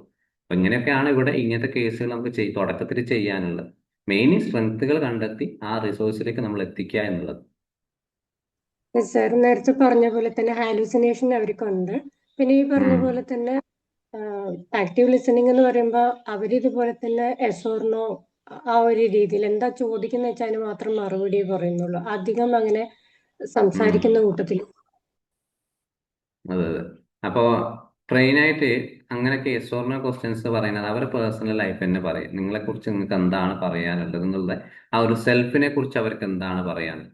അപ്പൊ നമ്മളൊരു കോർ ബിലീഫ് കണ്ടെത്തൽ പൊതുവായി പറയാറ് സെൽഫ്, അതേപോലെ അതേഴ്സ്, വേൾഡ്. കാരണം സെൽഫിനെ കുറിച്ച് അവർക്ക് എന്താണ് പറയാനുള്ളത്, അല്ലെങ്കിൽ ചുറ്റുപാടുകളെ കുറിച്ച് എന്താണ് പറയുന്നത്, മറ്റുള്ള ആളുകളെ കുറിച്ച് നിങ്ങളുടെ അഭിപ്രായങ്ങൾ എന്താണ്. അപ്പൊ ഇതൊന്നും ഏകദേശം ഒന്ന് ഡീറ്റെയിൽസുകൾ നമുക്ക് കിട്ടിക്കഴിഞ്ഞാൽ ആരാണ് യഥാർത്ഥത്തിൽ ഇവരുടെ ജീവിതത്തിൽ പ്രശ്നങ്ങൾ ഉണ്ടാക്കുന്നത് നമുക്ക് തിരിച്ചറിയാൻ പറ്റും. മറ്റുള്ള ആളെ കുറിച്ച് നിങ്ങൾക്ക് എന്താണ് പറയാ, അയാൾ പറയാണ് എനിക്ക് വീട്ടിൽ കെയറിങ് കിട്ടുന്നില്ല. അപ്പൊ നേരത്തെ പറഞ്ഞൊരു കേസിലാണെങ്കിൽ ആ പുള്ളിക്കാരൻ പറയാണ് എന്റെ ഭാര്യ എന്നെ കെയർ ചെയ്യുന്നില്ല, മക്കളുടെ കാര്യം പോലും ആണെങ്കിൽ പോലും ആള് പിന്നെ എന്നോട് ഡിസ്കസ് ചെയ്യുന്നില്ല. കാരണം എനിക്കെന്താണ്, ഞാനൊരു പഠിക്കാത്ത ഒരാളാണ്, വിദ്യാഭ്യാസം ഇല്ലാത്ത ഒരാളാണ്. അപ്പൊ അവരെ വരുന്ന സമയത്ത് അയാളോട് പറയാണ് അവരെ കുറിച്ച്, ഭാര്യയെ കുറിച്ച് നിങ്ങളുടെ ഒരു അഭിപ്രായം ചോദിച്ച സമയത്താണ്, മറ്റുള്ള ആളുകളെ കുറിച്ച് അഭിപ്രായം ചോദിച്ചപ്പോഴാണ് ഈ ഒരു സംഭവമൊക്കെ അയാൾ പറഞ്ഞത്. ഇനിയിപ്പോ ചുറ്റുപാടുള്ള ആളുകളാണ്, എൻവിറോൺമെന്റ് ആണെങ്കിലോ, ഞാനിപ്പോ ഭാര്യ വീട്ടിലാണെങ്കിൽ താമസം, പക്ഷെ ഞാൻ അവിടെ ഒരു മകനല്ലല്ലോ. കാരണം ഞാനൊരു മരുമകനായിട്ടാണ് അവിടെ നിൽക്കുന്നത്. അത് ഒരു മകന്റെ വാല്യൂ എനിക്ക് കിട്ടില്ല. ഇപ്പൊ സ്വന്തം വീട്ടിൽ പോയി കഴിഞ്ഞാൽ എന്താണ്, അമ്മ എനിക്ക് ഒരിക്കലും ആ ഒരു സ്നേഹം എനിക്ക് തന്നിട്ടുമില്ല. കാരണം റേഷനും അനുജനും മാത്രം, കാരണം ഞാൻ ഒന്നിനും കൊള്ളാത്ത ഒരാളാണ് എന്നുള്ള രീതിയിൽ എന്താണ് ആ ഒരു സിറ്റുവേഷൻ അവർ മാറ്റും. കാരണം അവർ ഉള്ളിലുള്ള ഈ ഒരു സെൽഫിനെ കുറിച്ചും അതേഴ്സിനെ കുറിച്ചുള്ള ആ ഒരു എന്താണ് അവരുടെ ഒപ്പീനിയൻ അവർ പുറത്തേക്ക് കൊണ്ടുവരിക. അതിലൂടെ നമുക്ക് എന്താണ് ഈ എസ് ഓർ ടൈപ്പ് ക്വസ്റ്റ്യൻസ് നമ്മൾ മാറ്റിയെടുക്കണം. കാരണം ഇവർ പറഞ്ഞുകൊണ്ടെടുക്കുന്നത് നമുക്ക് ഒരിക്കലും ചോദ്യങ്ങൾ അവിടെ കൊടുക്കേണ്ടില്ല. കാരണം അവര് ഡിസ്ക്രിപ്റ്റീവ് ടൈപ്പിലേക്ക് അവർ വരണം. നമ്മൾ ആദ്യം പേരെന്താണ്, നാടെന്താണ്, എന്താണ് പ്രയാസം ചോദിക്കുന്നതിന് പകരം നിങ്ങളെ കുറിച്ച് എന്താണ്, അല്ലെങ്കിൽ നിങ്ങളെ കുറിച്ച് എന്താണ് ഞങ്ങളോട് പറയാൻ തുടങ്ങിയത്. അയാൾ പറയുന്നത് ഒരു നമ്മൾ ഇപ്പൊ സെൽഫ് അവയർനെസ് പറയും പോലെ നമ്മൾ സാധാരണ ഒരു ഇന്റർവ്യൂവിനൊക്കെ പറയാറില്ല, നമ്മൾ സെൽഫ് ഒക്കെ പറയാറില്ലേ, അതേപോലെ അവരെ കൊണ്ട് പറയും. ഞാൻ ഇവിടെ നിന്നാണ് ഒറ്റയടിക്ക് പറയുന്നത് പോലെ അതിലേക്ക് പ്രശ്നങ്ങളും അവർ കൊണ്ടുവരണം. അപ്പൊ അവിടെ എന്ത് ചെയ്യാം, നമ്മൾ ഈ ഒരു ഓപ്പൺ എൻഡഡ് ക്വസ്റ്റ്യൻസുകൾ കൂടുതലായിട്ട് വരും. അപ്പൊ അയാൾ പറഞ്ഞു നിർത്തുന്നത് വെച്ചിട്ട് അപ്പൊ ഇതായിരുന്നു ശരിക്കും നിങ്ങളുടെ ഒരു പ്രയാസം, ഈ ഒരു ബുദ്ധിമുട്ടാണ് നിങ്ങൾ. അപ്പൊ ആൾ അതല്ല, എനിക്ക് കുറച്ചുകൂടി പറയാനുണ്ട്. അപ്പൊ ആൾ വീണ്ടും അതിലേക്ക് തന്നെ മറ്റൊരു പ്രയാസത്തിലേക്ക് പോകും. അപ്പൊ അതിനനുസരിച്ച് എവിടെയാണ് അവർ സ്റ്റക്നെസ് ഉള്ള അതിൽ നിന്ന് നമ്മുടെ അവിടെ നിന്ന് ചോദ്യങ്ങളായിട്ട് അവർക്ക് കൊടുക്കണം, ഒരു കമ്മ്യൂണിക്കേഷൻ ആയിട്ട്. അപ്പൊ ആ ഒരു കമ്മ്യൂണിക്കേഷൻ സ്കില്ല് നമ്മൾ ഉണ്ടാക്കിയെടുക്കുക. നമ്മൾ ഒരുപാട് പഠിച്ചിട്ട് ഒരുപാട് അവയർനെസ് ഉണ്ടാക്കുക എന്നല്ല, നമ്മുടേതായിട്ടൊരു ലളിതമായിട്ടുള്ള ഭാഷ, എന്തായാലും നമുക്കൊരു ഭാഷയുണ്ടാവും. ആ ഭാഷയിൽ തന്നെ അവർക്ക് മനസ്സിലാകുന്ന രീതിയിൽ അവരെ നമ്മളെ കയ്യിൽ കെട്ടിയിട്ട് നമുക്ക് അയാൾക്കൊരു സേഫ്റ്റി ഇവിടെ ഉണ്ട് എന്നുള്ള ആ പറഞ്ഞ രീതിയിലേക്ക് എത്തിക്കണം. അതായിരിക്കും നമുക്ക് ആ ഒരു പ്രൊട്ടക്റ്റീവ് ഫാക്ടേഴ്സും നമ്മൾ ഈ പറഞ്ഞ കാര്യങ്ങളൊക്കെ അവിടെ എത്തിക്കാൻ പറ്റും. ഇപ്പൊ ക്ലിയർ ആണോ? Thank you sir. Thank you. Okay. ഇനി ഇതിൽ നമുക്ക് ഒരു കേസ് കൺസെപ്റ്റലൈസേഷൻ ഡെവലപ്പ് ചെയ്യണമെങ്കിൽ പ്രധാനപ്പെട്ട ചില കാര്യങ്ങളുണ്ട്. അപ്പോൾ അതിൽ എന്തൊക്കെയാണ് നമുക്ക് ശ്രദ്ധിക്കാൻ പറ്റുക? ഒന്ന്, ഒരു കണ്ടക്ട് എ കോംപ്രിഹെൻസീവ് അസസ്മെന്റുകൾ. അതായത് നമ്മൾ പറഞ്ഞിട്ടുള്ള ഏകദേശം കാര്യങ്ങളൊക്കെ തന്നെയാണ്. ക്ലയന്റിന്റെ നിലവിലെ പ്രശ്നങ്ങൾ, അതിന്റെ സിംറ്റംസുകൾ, അയാളുടെ വ്യക്തിപരമായിട്ടുള്ള ഒരു ഹിസ്റ്ററി, പേഴ്സണൽ ഹിസ്റ്ററീസുകൾ, കുടുംബ പാശ്ചാത്തലം, മെഡിക്കൽ ആയിട്ടുള്ള കാര്യങ്ങൾ, സോഷ്യൽ ആയിട്ടുള്ള സിറ്റുവേഷൻ, അയാൾ എങ്ങനെ ഇടപെടുന്നു, അതേപോലെ അയാളുടെ സ്ട്രെങ്ത്തുകൾ എന്തൊക്കെയാണ്, റിസോഴ്സുകൾ എന്തൊക്കെ, എല്ലാമായിട്ട് ഒരു കോംപ്രിഹെൻസീവ് ആയിട്ടുള്ള അസസ്മെന്റുകളാണ് ആദ്യം നമ്മൾ ചെയ്യേണ്ടത്. അപ്പൊ അതിനുശേഷം ഐഡന്റിഫൈ ദ പ്രസന്റിങ് പ്രോബ്ലം എന്താണ്. അത് അതേപോലെ ഇപ്പോൾ അയാൾക്ക് എന്താണ് ജീവിതത്തിൽ ഏറ്റവും പ്രധാനപ്പെട്ട പ്രശ്നങ്ങൾ എന്താണ്, എന്ത് സഹായം തേടാനാണ് നമ്മളെ മുമ്പിൽ വന്നിട്ടുള്ളത്, അതിന്റെ ആ ഒരു ഇന്റൻസിറ്റി എത്രയാണ്, അതിന്റെ ആ ഡ്യൂറേഷൻ എന്താണ്, ദൈനംദിന ജീവിതത്തെ എങ്ങനെ അത് ബാധിക്കുന്നു, ഇതാണ് പ്രസന്റിങ് പ്രോബ്ലം. അപ്പൊ ഇതൊക്കെ നമുക്ക് അറിയണമെങ്കിൽ തന്നെ അത്യാവശ്യം DSM-5 പോലെയുള്ള ഇതിനെ കുറിച്ചൊരു ഡീപ്പസ്റ്റ് ഒരു അറിവ് നമുക്ക് നല്ലതാണ്. അതിലത്തെ ഒരുപാട് ഡിസോർഡറുകൾ ഉണ്ട്. ഒരാൾ നമ്മളെ മുമ്പിൽ ഒരു ആങ്സൈറ്റി സിംറ്റംസ് പറഞ്ഞു കഴിഞ്ഞാൽ നമുക്കറിയാം ഒരു ആങ്സൈറ്റി ഡിസോർഡർ ആണ്. അപ്പൊ ആ ഡിസോർഡർ നമ്മൾ കൺഫേം ചെയ്ത് 7-8 സിംറ്റംസുകൾ നമ്മൾ മനസ്സിലാക്കിയിട്ട് അവിടെ എന്താണ് നമ്മൾ ഒരു GAD-7 ഒരു PHQ കൊടുക്കുകയാണ്, ടെസ്റ്റുകൾ നടത്താം ഈ ഒരു ആങ്സൈറ്റി ഉറപ്പിക്കാൻ വേണ്ടിയിട്ട്. അപ്പൊ അതിന്റെ സ്കോർ കിട്ടുന്നതിന് ചിലപ്പോൾ കുറച്ചുകൂടി ഡീപ്പസ്റ്റ് ആയിട്ട് ലെവലിലേക്ക് പോകാൻ പറ്റും. അയാൾക്ക് ആങ്സൈറ്റി തന്നെയാണ്, അതല്ലെങ്കിൽ മറ്റെന്തെങ്കിലും വിൻലെസ് ആണ്. അല്ല നമ്മൾ പറയുന്നത് കേട്ട ഉടനെ തന്നെ ഇയാൾക്ക് ഇന്ന പ്രശ്നങ്ങളാണ്, ഇന്ന CBT കൊടുക്കാം, RBT കൊടുക്കാം, DBT കൊടുക്കാം എന്നുള്ളതിലേക്കല്ല. നമ്മുടെ കയ്യിൽ ഒരുപാട് വർക്ക് ഷീറ്റുകൾ ഉണ്ടാവും, ആങ്സൈറ്റി അതേപോലെ ഇന്റർവെൻഷൻ പ്ലാനുകൾ ഉണ്ടാവും. അതെല്ലാം അവർക്ക് കൊടുത്ത് തീർക്കുക എന്നുള്ളതല്ല. ആ ഡിസോർഡർ അവരെ മെയിൻ പ്രശ്നം, മെയിൻ കൺസേൺ എന്താണ് നമ്മൾ മനസ്സിലാക്കണം. അവരെന്തിനാണ് ഇവിടെ വന്നിട്ടുള്ളത്. ചിലപ്പോൾ ചില ആൾക്ക് ഉറങ്ങാൻ പറ്റാത്ത പ്രശ്നങ്ങളായിരിക്കും, അല്ലെങ്കിൽ ഓവർ തിങ്കിങ് ആയിരിക്കും. പക്ഷെ ഇതിന്റെ പിന്നിൽ ഓവർ തിങ്കിങ് എന്ന വിഷയത്തിൽ അവരെത്താൻ വേണ്ടി ഒരുപാട് കാര്യങ്ങൾ നമ്മളോട് പറയും.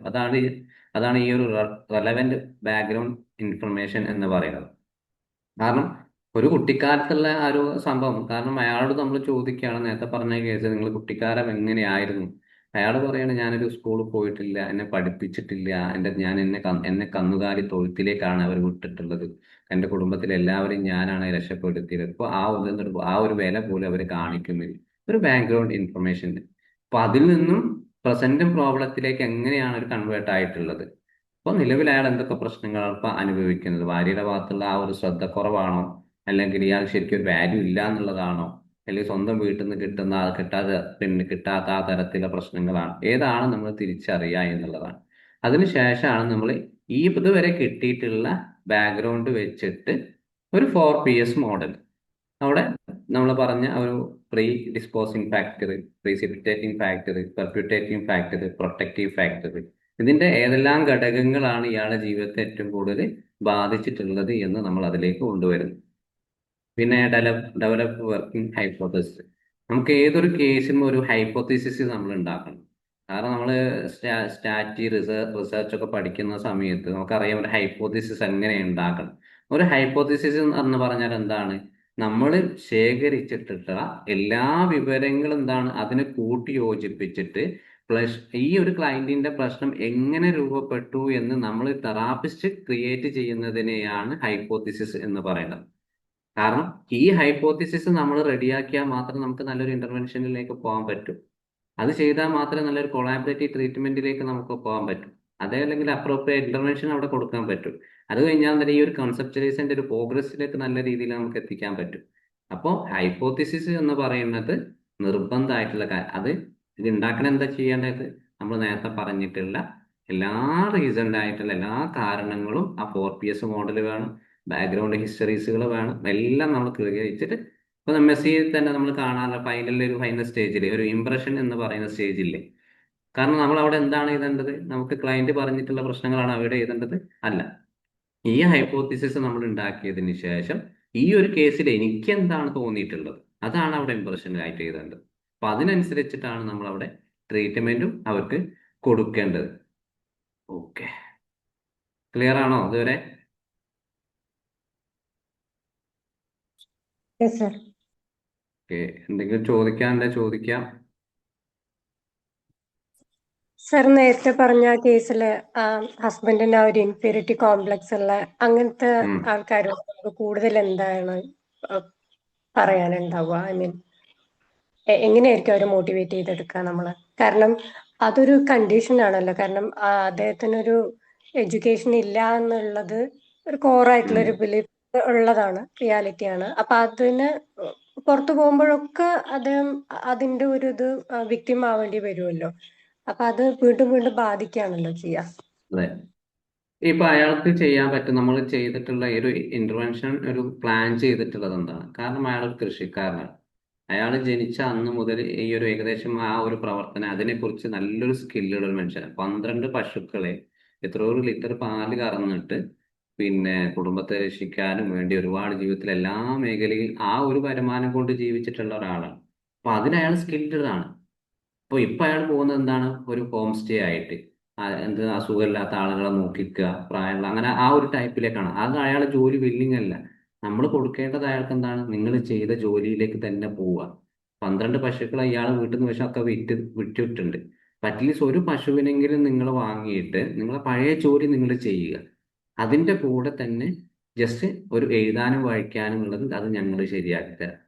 നിങ്ങൾ അതിന്റെ കൂടെ ഒഴിവ് സമയം ഇന്ന് രാവിലെ ഒരു 6 മണിക്ക് നിങ്ങൾ തുടങ്ങി കഴിഞ്ഞാൽ ഒരു 10-11 മണി കൃഷിയുമായി പശുവിനെ തൊഴുത്തും കാര്യങ്ങളും, അതിനുശേഷം നിങ്ങൾക്കായിട്ട് നിങ്ങൾ സമയം കണ്ടെത്തുക.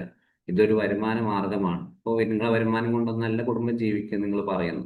അപ്പൊ എന്താണ്, നമുക്കൊരു ചെറിയൊരു വരുമാനം ഇതിൽ കിട്ടിക്കഴിഞ്ഞാൽ നിങ്ങളെ പഴയ ജോലി നമുക്ക് അതിലേക്ക് എത്തിക്കാറുള്ളൂ. ഇവിടെയാണ് ശരിക്കും അയാൾക്ക് ഒരു തെറാപ്യൂട്ടിക് അലയൻസ് നമ്മൾ അവിടെ ഉണ്ട്. കാരണം അയാൾ നല്ലൊരു കൃഷിക്കാരനാണ്. ആ കൃഷിക്കാരനെയാണ്, കാരണം അയാൾ ഒരു എഞ്ചിനീയർ ആക്കാൻ ഡോക്ടറാക്കാൻ നമുക്ക് പറ്റില്ല. പക്ഷെ സാധാരണ സോഷ്യൽ ലൈഫിൽ എങ്ങനെയൊക്കെ കമ്മ്യൂണിക്കേഷൻ നടത്തും, ഒരു പത്രം വായിക്കാൻ അയാൾക്ക് കഴിയണം, ഒരു വാട്സപ്പിൽ ഒരു മെസ്സേജ് കഴിക്കാൻ നമുക്ക് അയാൾക്ക് ഉണ്ടാക്കി കൊടുക്കണം. ഇതൊക്കെ സോഷ്യൽ സ്കില്ലുകളാണ്. അപ്പൊ അതിന്റെ കൂടെ തന്നെ അയാൾ പഠിച്ച ജോലിയുമായിട്ട് മുന്നോട്ട് പോകും. ഇതാണ് അവിടെ ചെയ്തിട്ടുള്ളത്. അപ്പൊ അയാൾ കുറേയൊക്കെ ഓക്കെയാണ്. ഒരു പശുവിന് വാങ്ങി പാല് തന്ന് സൊസൈറ്റി കൊടുക്കുന്നുണ്ട്. പിന്നെ ഭാര്യന്റെ ഭാഗത്തുള്ള സമ്പത്ത് പ്രശ്നങ്ങൾ എന്താണ്, കുറേയൊക്കെ കമ്മ്യൂണിക്കേഷൻ സംസാരം അയാൾ തന്നെ വില്ലിങ് ആവണം. എന്തുകൊണ്ടാണ് ഭാര്യ എന്നെ അവോയ്ഡ് ചെയ്യുന്നത്, മക്കളെ കാര്യങ്ങൾ എന്തുകൊണ്ടാണ് എന്നോട് പറയാത്തത്, കാര്യക്കും ഒരുപാട് ഇയാളെ ഭാഗത്തുനിന്ന് ഒരുപാട് മിസ്റ്റേക്കുകൾ പറ്റിയിട്ടുണ്ടാവാം, അതിലേക്കൊന്നും നമുക്ക് എത്തിയിട്ടില്ല. പക്ഷെ ഇപ്പൊ അയാൾക്ക് കറന്റ് നമ്മൾ ചെയ്യുന്ന ഈ ഒരു ഇന്റർവെൻഷൻ പ്ലാനാണ്. ഇങ്ങനെയാണ് അവിടെ കൊടുത്തിട്ടുള്ളത്. അപ്പൊ അവിടെ എന്താണ്, അയാളെ സ്ട്രെങ്ത് നമ്മൾ കണ്ടു, ആ റിസോഴ്സും നമ്മൾ കാണിച്ചു കൊടുത്തു. അപ്പൊ അയാൾ ഓക്കെയാണ്. അതിൽ നിന്നും അയാൾ വളർന്നു വരട്ടെ. ഇതാണ് അവിടെ സംഭവിച്ചിട്ടുള്ളത്. ഓക്കെ, ക്ലിയർ അല്ലേ?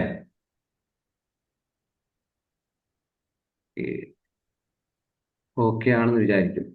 അപ്പോൾ ഇതാണ് ശരിക്കും 8 പോയിന്റുകളാണ് മെയിനായിട്ട് അതിൽ നമുക്ക് വേണ്ടത്.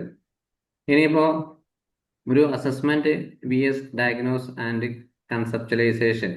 അതായത് ഒരു അസസ്മെന്റ് എന്ന് പറയുന്നത് നമുക്കറിയാം, പിന്നെ ഒരു ഒരു കളക്ഷൻ ഇൻഫർമേഷൻ ആണ്. അയാൾക്ക് ക്ലൈന്റിനെ കുറിച്ച് വിശദമായിട്ട് നമ്മൾ കളക്ട് ചെയ്യുക, ഡീറ്റെയിൽസുകൾ, ഡാറ്റ കളക്ഷൻസ് ആണ്. ഇപ്പൊ ഡയഗ്നോസിസ് എന്ന് പറയും, ഈ ഡാറ്റ കളക്ഷൻസ് അയാൾ എന്താണ് അസുഖം എന്നുള്ളത് നമ്മൾ അതിലൂടെ അയാൾക്ക് കണ്ടെത്തി കൊടുക്കുക. ഇന്ന അസുഖമാണ് നിങ്ങളുടെ പ്രശ്നം, നമ്മൾ തിരിച്ചറിയുന്നു.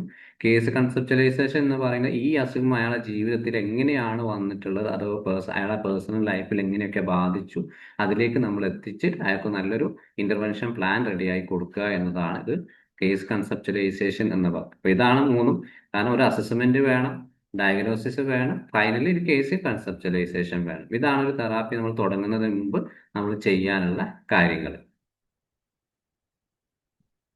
ഇപ്പൊ അതേപോലെ നമുക്ക് ഇതിന്റെ ഒരു പർപ്പസ് ഉണ്ട്.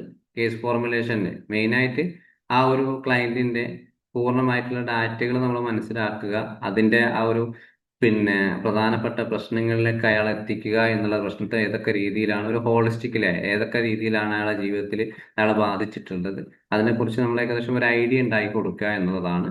പിന്നെ അതേപോലെ പ്രശ്നങ്ങൾ എങ്ങനെയാണ് ഒരു ഡെവലപ്പ് ചെയ്തിട്ടുള്ളത്, അതേപോലെ ഇതിന്റെ മെയിൻറ്റെയിൻ ഫാക്ടേഴ്സ് എന്തൊക്കെയാണ്, എന്തൊക്കെ ട്രീറ്റ്മെന്റ് നമുക്ക് കൊടുക്കാം, അതേപോലെ ഇൻഡിവിജ്വലൈസ് ആയിട്ട് അയാൾക്ക് ഏതൊക്കെ തരത്തിൽ തെറാപ്പിന്റെ കൂടെ തന്നെ നമുക്ക് എന്തൊക്കെയാണ് സോഷ്യൽ സ്കില്ലുകൾ പഠിപ്പിച്ചു കൊടുക്കാം. ഇതിനൊക്കെ വേണ്ടിയിട്ടാണ് ഒരു കേസ് ഒരു ഫോർമുലേഷൻ നമ്മൾ റെഡിയാക്കുന്നത്. പിന്നെ ഹലോ അതിന്റെ കൂടെ തന്നെ യെസ് പറയൂ. യെസ് പറയൂ. സാറേ, ഈ നേരത്തെ നമ്മൾ സംസാരിച്ചപ്പോഴത്തേക്ക് ഹൈപ്പോത്തിക്കേസിന്റെ അല്ല ഹൈപ്പോത്തിസിസ് ഹൈപ്പോത്തിസിനെ കുറിച്ച് സംസാരിച്ചല്ലോ. ആ കൂട്ടത്തിൽ ശരിക്കും പറഞ്ഞാൽ ഹൈപ്പോത്തിസിസ് ആണോ നമ്മൾ ക്രിയേറ്റ് ചെയ്യുന്നത്, അതോ സിനോപ്സിസ് ആണോ ക്രിയേറ്റ് ചെയ്യുന്നത്? ഹൈപ്പോത്തിസിസ് ആണ് നമ്മൾ ക്രിയേറ്റ് ചെയ്യുന്നത്, സിനോപ്സിസ് അതല്ല. സിനോപ്സിസ് എന്ന് പറയുന്നത് ആ ഹൈപ്പോത്തിസിസ് നമുക്ക് ക്രിയേറ്റ് ചെയ്ത ശേഷം നമുക്കൊരു ഒന്നും മനസ്സിലാക്കാൻ പറ്റാത്തൊരു ലെവലിലേക്ക് എത്തുന്ന സമയത്തായിരിക്കും നമ്മൾ ഒരു സിനോപ്സിസ് മേഖലയിലേക്ക് പോവുക. അപ്പോൾ ഒരു ഹൈപ്പോത്തിസിസ് എന്ന് വെച്ചപ്പോൾ ആ ഒരു ഇപ്പൊ നിലവിൽ അയാളെ മനസ്സിലാക്കി ഏകദേശം ഇങ്ങനെയൊക്കെ ആ പ്രശ്നങ്ങൾ നമ്മൾ ഏകദേശം റൂട്ട് മാപ്പ് ഉണ്ടാക്കി. പക്ഷെ ആ റൂട്ട് മാപ്പ് എങ്ങനെയാണ് ഇയാളെ ലൈഫിൽ ഇമ്പയർ ചെയ്യേണ്ടത്, അതാണ് സിനോപ്സിസിലേക്ക് വരുന്നത്. കാരണം നമ്മൾ എടുത്തിട്ടുള്ള സംഭവങ്ങൾ എന്ത് ചെയ്യാം, അയാൾക്ക് എങ്ങനെയാണ് ഒരു ലൈഫ് അയാളുടെ ജീവിതത്തിൽ എങ്ങനെയാണ് ബാധിക്കുന്നത്. കാരണം നമ്മളിതൊരു ഫോർമുലേറ്റ് ചെയ്തിട്ട് ചിലപ്പോൾ ഒരു മൈൻഡ് സെറ്റ് ഉണ്ടാക്കിയെന്ന് വിചാരിക്കുക ഈ ഒരു സംഭവത്തെ കുറിച്ച്, അയാളുടെ വ്യക്തിയുടെ അനുഭവങ്ങൾ, വിശ്വാസങ്ങളൊക്കെ. അപ്പൊ അത് നമ്മൾ എന്താണ് ഒരു വിലയിരുത്തുന്നതിന് മുമ്പ്, ഇവാലുവേറ്റ് ചെയ്യുന്നതിന് മുമ്പ്, കാരണം ആ വ്യക്തിയെക്കുറിച്ച് പൂർണ്ണമായിട്ട് മനസ്സിലാക്കുക എന്നുള്ളതാണ് സിനോപ്സിസിൽ വരുന്നത്. അതേസമയത്ത് ഹൈപ്പോത്തിസിസിൽ എന്താണ്, അതെങ്ങനെ വന്നു എന്നുള്ളത് നമ്മൾ മനസ്സിലാക്കുന്നതാണ്. ഇപ്പൊ ക്ലിയർ ആയോ? തെറാപ്പി സൈഡിനകത്ത് ഹൈപ്പോത്തിസിസ് ആണോ ശരിക്കും വർക്ക് ചെയ്യുന്നത് അതോ സിനോപ്സിസ് ആണോ വർക്ക് ചെയ്യുന്നത്? കാരണമെന്ന് ഞാൻ ചോദിക്കാൻ കാരണം എന്ന് പറയുന്നത് ഈ നമ്മൾ സിനോപ്സിസ് ഉണ്ടാക്കുന്നതിന് മുമ്പ് തന്നെ ഉണ്ടാക്കുന്ന ആ കോൺസെപ്റ്റ്സ് എന്ന് പറയുന്നത് പലപ്പോഴും മിസ്ലീഡിങ് ആയിക്കൂടെ? അതെ, അങ്ങനെ വരാൻ ചാൻസസ് ഉണ്ട്. പക്ഷെ മെയിനായിട്ട് നമുക്ക് തെറാപ്പി സെഷനിലൊക്കെ ഈ ഹൈപ്പോത്തിസിസ് ഫോളോ ചെയ്താൽ മതി. അത് വെച്ചിട്ടാണ് നമ്മൾ മുന്നോട്ട് പോകുന്നത്. കാരണം അവിടെ ഈ ഒരു ഹൈപ്പോത്തിസിസ് എന്ന് പറയുന്നത് നമുക്ക് ഒരു റൂട്ട് മാപ്പ് തന്നെയാണ്. അതേസമയത്ത് സിനോപ്സിസ് എന്ന് പറഞ്ഞാലോ, ഈ ഒരു സംഭവം അയാൾക്ക് എങ്ങനെയാണ് മുന്നോട്ട് അയാൾ ഒരു ലൈഫിലേക്ക് എങ്ങനെയാണ് ഇംപ്ലിമെന്റ് ചെയ്ത് കൊടുക്കേണ്ടത്, അതിന്റെ ഡീറ്റെയിൽസുകളായിട്ട് നമ്മൾ അവിടെ ഉണ്ടാക്കി കൊടുക്കേണ്ടത്. ക്ലിയർ ആണോ? അതായത് നമ്മുടെ ഹൈപ്പോത്തിസിനകത്ത് സ്വാഭാവികമായിട്ടും നമ്മുടെ തന്നെ, അതായത് തെറാപ്പിസ്റ്റിന്റെ പ്രീ ഡിറ്റർമിനേഷനകത്ത് ഉണ്ടായിരിക്കാം, ഇൻവോൾവ് ആയിരിക്കാം. അതെ, അതെ. കാരണം പിന്നെ ഇവിടെ ആ ഒരു കേസിന്റെ പൂർണ്ണമായിട്ടുള്ള ഒരു ഡീറ്റെയിൽസ് ചിലപ്പോൾ നമുക്ക് അതിൽ ഒരു ഉണ്ടാവും. പക്ഷെങ്കിൽ അതിൽ ചില പ്രധാനപ്പെട്ട ഒരു വിവരങ്ങൾ മാത്രമേ നമ്മൾ സിനോപ്സിസിൽ വരും. അതായത് അയാൾക്കൊരു ഫാമിലി ഇഷ്യൂസ് ഉള്ള ഒരാളാണ്, ഭാര്യയുമായിട്ട് പ്രശ്നങ്ങൾ നിലവിലുണ്ട്, അത് മാത്രമായിരിക്കും ചിലപ്പോൾ നമ്മൾ സിനോപ്സിസിൽ ഉൾപ്പെടുത്തുക. അതേ സമയത്ത് ഈ ഒരു ഭാര്യന്റെയുമായിട്ടുള്ള കണക്ഷൻസുകളും അയാളുടെ ലൈഫിൽ എന്നു മുതലാണ് ഈ ഒരു അടിപിടി തുടങ്ങിയിട്ടുള്ള പൂർണ്ണമായിട്ട് ഹൈപ്പോത്തിസിൽ ഉണ്ടാവും. ഇതിൽ ഹൈപ്പോത്തിസിസ് ഒന്ന് കൺവേർട്ട് ചെയ്യുമ്പോൾ സിനോപ്സിസിൽ വരുന്ന സമയത്ത് ഒന്നിൽ മാത്രം നമ്മൾ ഫോക്കസ് ചെയ്യും. അപ്പോൾ ഒരാൾ വന്നിരുന്നു നമ്മുടെ കേസിന്റെ കൺസെപ്റ്റലൈസ് ചെയ്ത് കഴിഞ്ഞു കഴിഞ്ഞാൽ അയാൾ എന്തിനാണ് ഈ സമയത്ത് നമ്മുടെ അടുത്ത് വന്നത് എന്നത് മാത്രമേ സിനോപ്സിനകത്ത് വരുന്നുള്ളൂ. അതെ, ആ ഒരു ക്ലയന്റിനെ കുറിച്ച് ഒരു ചുരുക്ക വിവരങ്ങൾ മാത്രം. അതാണ് സിനോപ്സിസിൽ വരിക. മറ്റേ ഹൈപ്പോത്തിസിസിലോ ഇതിനെക്കുറിച്ച് പൂർണ്ണമായിട്ടുള്ള ഡീറ്റെയിൽസ് നമ്മൾ കൊടുക്കും. അതിനാണ് ആ 4PS മോഡലൊക്കെ വെച്ചിട്ട് എല്ലാ ഫാക്ടേഴ്സും വെച്ചിട്ട് നമ്മൾ പൂർണ്ണമായിട്ടൊരു റൂട്ട് മാപ്പ് ഉണ്ടാക്കിയെടുക്കുക. അതുപോലെ CBTക്കകത്ത് നമ്മൾ വർക്ക് ചെയ്യുമ്പോഴത്തേക്ക് ഈ സിനോപ്സിസ് ആണെങ്കിലും ഇതാണെങ്കിലും നമ്മൾ ഒരിക്കൽ എപ്പോഴെങ്കിലും ഇത് ക്ലയൻറ്റുമായിട്ട് കൺവേ ചെയ്യാറുണ്ടോ ഇതാണ് എന്ന് പറഞ്ഞ്, അല്ലെങ്കിൽ ഇതാണ് നമ്മുടെ കണ്ടുപിടുത്തം എന്ന് പറഞ്ഞ് നമ്മൾ അല്ലെങ്കിൽ ഡയഗ്നോസിസ് എന്ന് അവരെ അറിയിക്കാമോ? അറിയിക്കണമല്ലോ, നിർബന്ധമാണല്ലോ. അതൊരു നമുക്കൊരു തെറാപ്പിസ്റ്റ് എന്ന നിലയിൽ, കൗൺസിലർ എന്ന നിലയിൽ അയാളെ നമ്മൾ മനസ്സിലാക്കിയ കാര്യങ്ങൾ അയാൾക്ക് പറഞ്ഞ് മനസ്സിലാക്കി കൊടുക്കണമല്ലോ. നിങ്ങളെ പ്രശ്നങ്ങൾ ഇതാണ്, ഞാൻ കണ്ടെത്തിയത് ഇത് തന്നെയാണ്, നിങ്ങൾ പറഞ്ഞ സിംറ്റംസുകൾ വെച്ചിട്ട് നിങ്ങളെ യഥാർത്ഥ പ്രശ്നം ഇതാണ് ഞാൻ കണ്ടെത്തിയിട്ടുള്ളത്, അത് അവരോട് പറയണം. തുടക്കത്തിൽ നമ്മൾ അറിയില്ലെങ്കിൽ പോലും ആൾ ഏകദേശം ഒന്ന് നമ്മളുമായിട്ടൊരു കോപ്പപ്പ് ഒരു ഓക്കെ ആയി തുടങ്ങി കഴിഞ്ഞാൽ അവിടെ പറയും നിങ്ങൾക്ക് ഇന്ന ഡിസോർഡർ ഉണ്ടായിരുന്നു, അല്ലെങ്കിൽ ഇന്ന പ്രശ്നങ്ങളായിട്ട് നിങ്ങൾ വന്നിട്ടുണ്ട്, ഈ ഡിസോർഡറിനെ കുറിച്ച് നിങ്ങൾക്ക് അറിയാൻ പറ്റുമോ? കാരണം ഫസ്റ്റ് തന്നെ നമ്മൾ ആ ലേബൽ ഉപയോഗിക്കുന്നില്ല എന്നുള്ളൂ. സിംറ്റംസ് ബേസ്ഡ് ആയിരിക്കും നമ്മൾ പോവുക. പിന്നീട് ആ ലേബൽ പറയും, ഇങ്ങനെ ഒരു ലേബൽ സാധാരണ ഒരു മെന്റൽ ഹെൽത്തിൽ ഉണ്ട്, നിങ്ങൾ അതിനെപ്പറ്റി നിങ്ങൾക്ക് എന്തെങ്കിലും അറിവുണ്ടോ ഒക്കെ ചോദിച്ചിട്ട് അതിലേക്കൂടെ നമ്മൾ കൊണ്ടുവരണം.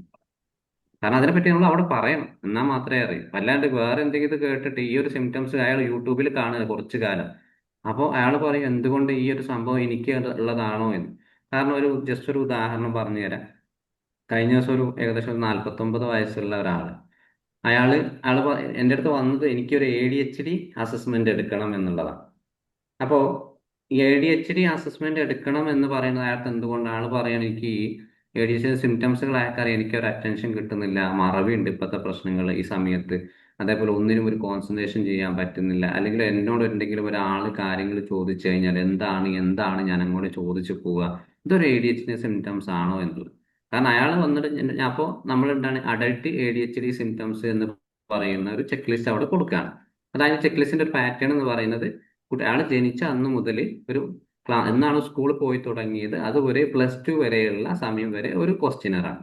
അത് കഴിഞ്ഞിട്ട് ഇപ്പൊ ലാസ്റ്റ് 1 ഇയറിൽ അയാൾ അനുഭവിക്കുന്ന ഒരു കുറച്ച് ക്വസ്റ്റ്യൻ, 10-20 ക്വസ്റ്റ്യൻ, ഇത് രണ്ടും കിട്ടിയത് കമ്പയർ ചെയ്തിട്ട് നമ്മൾ അതിലേക്കൂടെ. അപ്പോ ഇവിടെ ഈ ഒരു സിനോപ്സിസിൽ അല്ല, ഈ ഹൈപ്പോത്തിസിസിൽ എവിടെ വരുന്നത്, അയാൾ ചെറുപ്പത്തിൽ വരുന്നിട്ടുള്ള ആ സംഭവങ്ങൾ മാത്രമാണ് ഹൈപ്പോത്തിസിൽ വരിക. ഇനിയിപ്പോ നമ്മൾ പറഞ്ഞ സിനോപ്സിസിൽ എങ്ങനെയാ വരുന്നത്, ഈ പാസ്റ്റിൽ 6 മാസം ഒരു വർഷത്തിൽ അയാൾക്കിടയിൽ നടക്കുന്ന സംഭവം, അതാണ് സിനോപ്സിസ്. ഇപ്പൊ ക്ലിയർ ആയോ? ഓക്കെ, ഞാൻ ഒരുപാട് സമയം എടുത്തു, ബാക്കിയുള്ളവർ വെയിറ്റ് ചെയ്യുന്നു. ഓക്കെ, പ്രശ്നമില്ല. ഓക്കെ. അപ്പോൾ ഇതാണ് ശരിക്കും അതിന്റെ പ്രധാനമായിട്ടുള്ള നമ്മൾ പർപ്പസ് ആയിരുന്നു പറഞ്ഞത്. പർപ്പസിലേക്ക് ഈ ഒരു കാര്യങ്ങളും പിന്നെ ഒരു ക്ലിനിക്കൽ ഡിസിഷൻ മേക്കിൽ നമ്മൾ പോകണം. അതേപോലെ നല്ലൊരു കൊളാബറേറ്റീവ് ആയിട്ടുള്ള രീതിയിലായിരിക്കും സെഷനുകൾ പോകേണ്ടത്. പിന്നെ ആ ക്ലയന്റിന്റെ സ്ട്രെങ്ത്തുകളൊന്ന് മനസ്സിലാക്കാൻ വേണ്ടിയിട്ടാണ്. അതേപോലെ അയാൾ ഫ്യൂച്ചറിലായിട്ട് അനുഭവിക്കുന്ന ആ ഒരു ചലഞ്ചസുകൾ നമ്മൾ പ്രഡിക്റ്റ് ചെയ്യണം. പിന്നെ അവർ നമ്മൾ കൊടുക്കുന്ന ഇന്റർവെൻഷൻസ് ഒരു പരമാവധി എന്താണ് ഒരു മോണിറ്ററിങ് പ്രോഗ്രസ് എന്ന് പറഞ്ഞിട്ടുള്ള ഒരു പാറ്റേണിലേക്ക് നമ്മൾ അവിടെ കൊണ്ടുവരണം. ഇതാണ് അതിന്റെ പ്രധാനമായി കേസ് കൺസെപ്റ്റ് നമ്മൾ ശ്രദ്ധിക്കേണ്ട ചില കാര്യങ്ങൾ. പിന്നെ അതേപോലെ നമ്മളെ ഒരു കേസ് ഫോർമുലേഷൻ സ്ട്രോങ് ആയിട്ട് നമ്മൾ ചെയ്യണമെങ്കിൽ കുറച്ചുകൂടി ഇൻഡിവിജ്വൽ ആയിട്ട് നല്ല രീതിയിൽ എന്താണ് ആ ക്ലയന്റിന് ഒരു സ്പെസിഫിക് ആയിട്ടുള്ള ഒരാളായിട്ട് നമ്മൾ കാണും. കാരണം ആ ക്ലയന്റിനെ കുറിച്ച് നമ്മൾ സാധാരണ കേൾക്കുന്നതിനപ്പുറം അയാൾ എന്തെങ്കിലും പ്രശ്നങ്ങൾ പറഞ്ഞിട്ടുണ്ടെങ്കിൽ അതിനെക്കുറിച്ച് വിശദമായിട്ട് നമ്മൾ അയാളോട് ചോദിക്കുക, എന്ന് മുതലാണ് ഈ സംഭവങ്ങൾ ലൈഫിൽ തുടങ്ങിയിട്ടുള്ളത്, അതേപോലെ ഈ ഒരു ജീവിതത്തെ കുറിച്ച് ഏറ്റവും കൂടുതൽ നിങ്ങൾ എന്തൊക്കെയാണ് അർത്ഥമാക്കുന്നത്, ഒരു ഇൻഡിവിജ്വൽ ആയിട്ടുള്ള രീതിയിൽ അയാളെ പ്രശ്നങ്ങളും അയാളുമായിട്ടൊന്ന് ഒരു എന്താണ് താരതമ്യപ്പെടുത്തിയിട്ട് അയാളിലേക്ക് നമ്മൾ എത്തുക. പിന്നെ അതേപോലെ നമ്മൾ ഓരോ ചോദ്യങ്ങളും എല്ലാ കാര്യങ്ങളും എന്താണ് എവിഡൻസ് ബേസ്ഡ് ആയിട്ടുള്ള കാര്യങ്ങളായിരിക്കണം. അതായത് തെളിവിന്റെ അടിസ്ഥാനത്തിലുള്ള കാര്യങ്ങൾ, സയന്റിഫിക് ആയിട്ടുള്ള കാര്യങ്ങൾ, പിന്നെ അയാൾക്ക് മനസ്സിലാവുന്ന രീതിയിൽ. പിന്നെ അതേപോലെ നമുക്ക് എന്താണ് അയാൾക്ക് ഒരാൾ പറയണം എനിക്ക് CBT വേണം എന്ന് പറഞ്ഞു കഴിഞ്ഞാൽ ആ CBT കുറിച്ച് നമ്മൾ അയാൾക്ക് പറഞ്ഞിടും. എങ്ങനെയാണ് നിങ്ങൾക്ക് CBT കുറിച്ച് അറിയാം? നിങ്ങൾക്ക് ഇതിനു മുമ്പ് ഇവിടെ കേട്ടിട്ടുണ്ടായിരുന്നു? എന്താണ് CBT കുറിച്ച് നിങ്ങൾ മനസ്സിലാക്കിയിട്ടുള്ളത്? അല്ലാണ്ട് നമ്മൾ CBT വേണം എന്ന് പറഞ്ഞ് വന്ന ആൾക്കിനെ ഫസ്റ്റ് തോട്ട് റെക്കോർഡ് കൊടുക്കുകയാണ്. അതല്ല.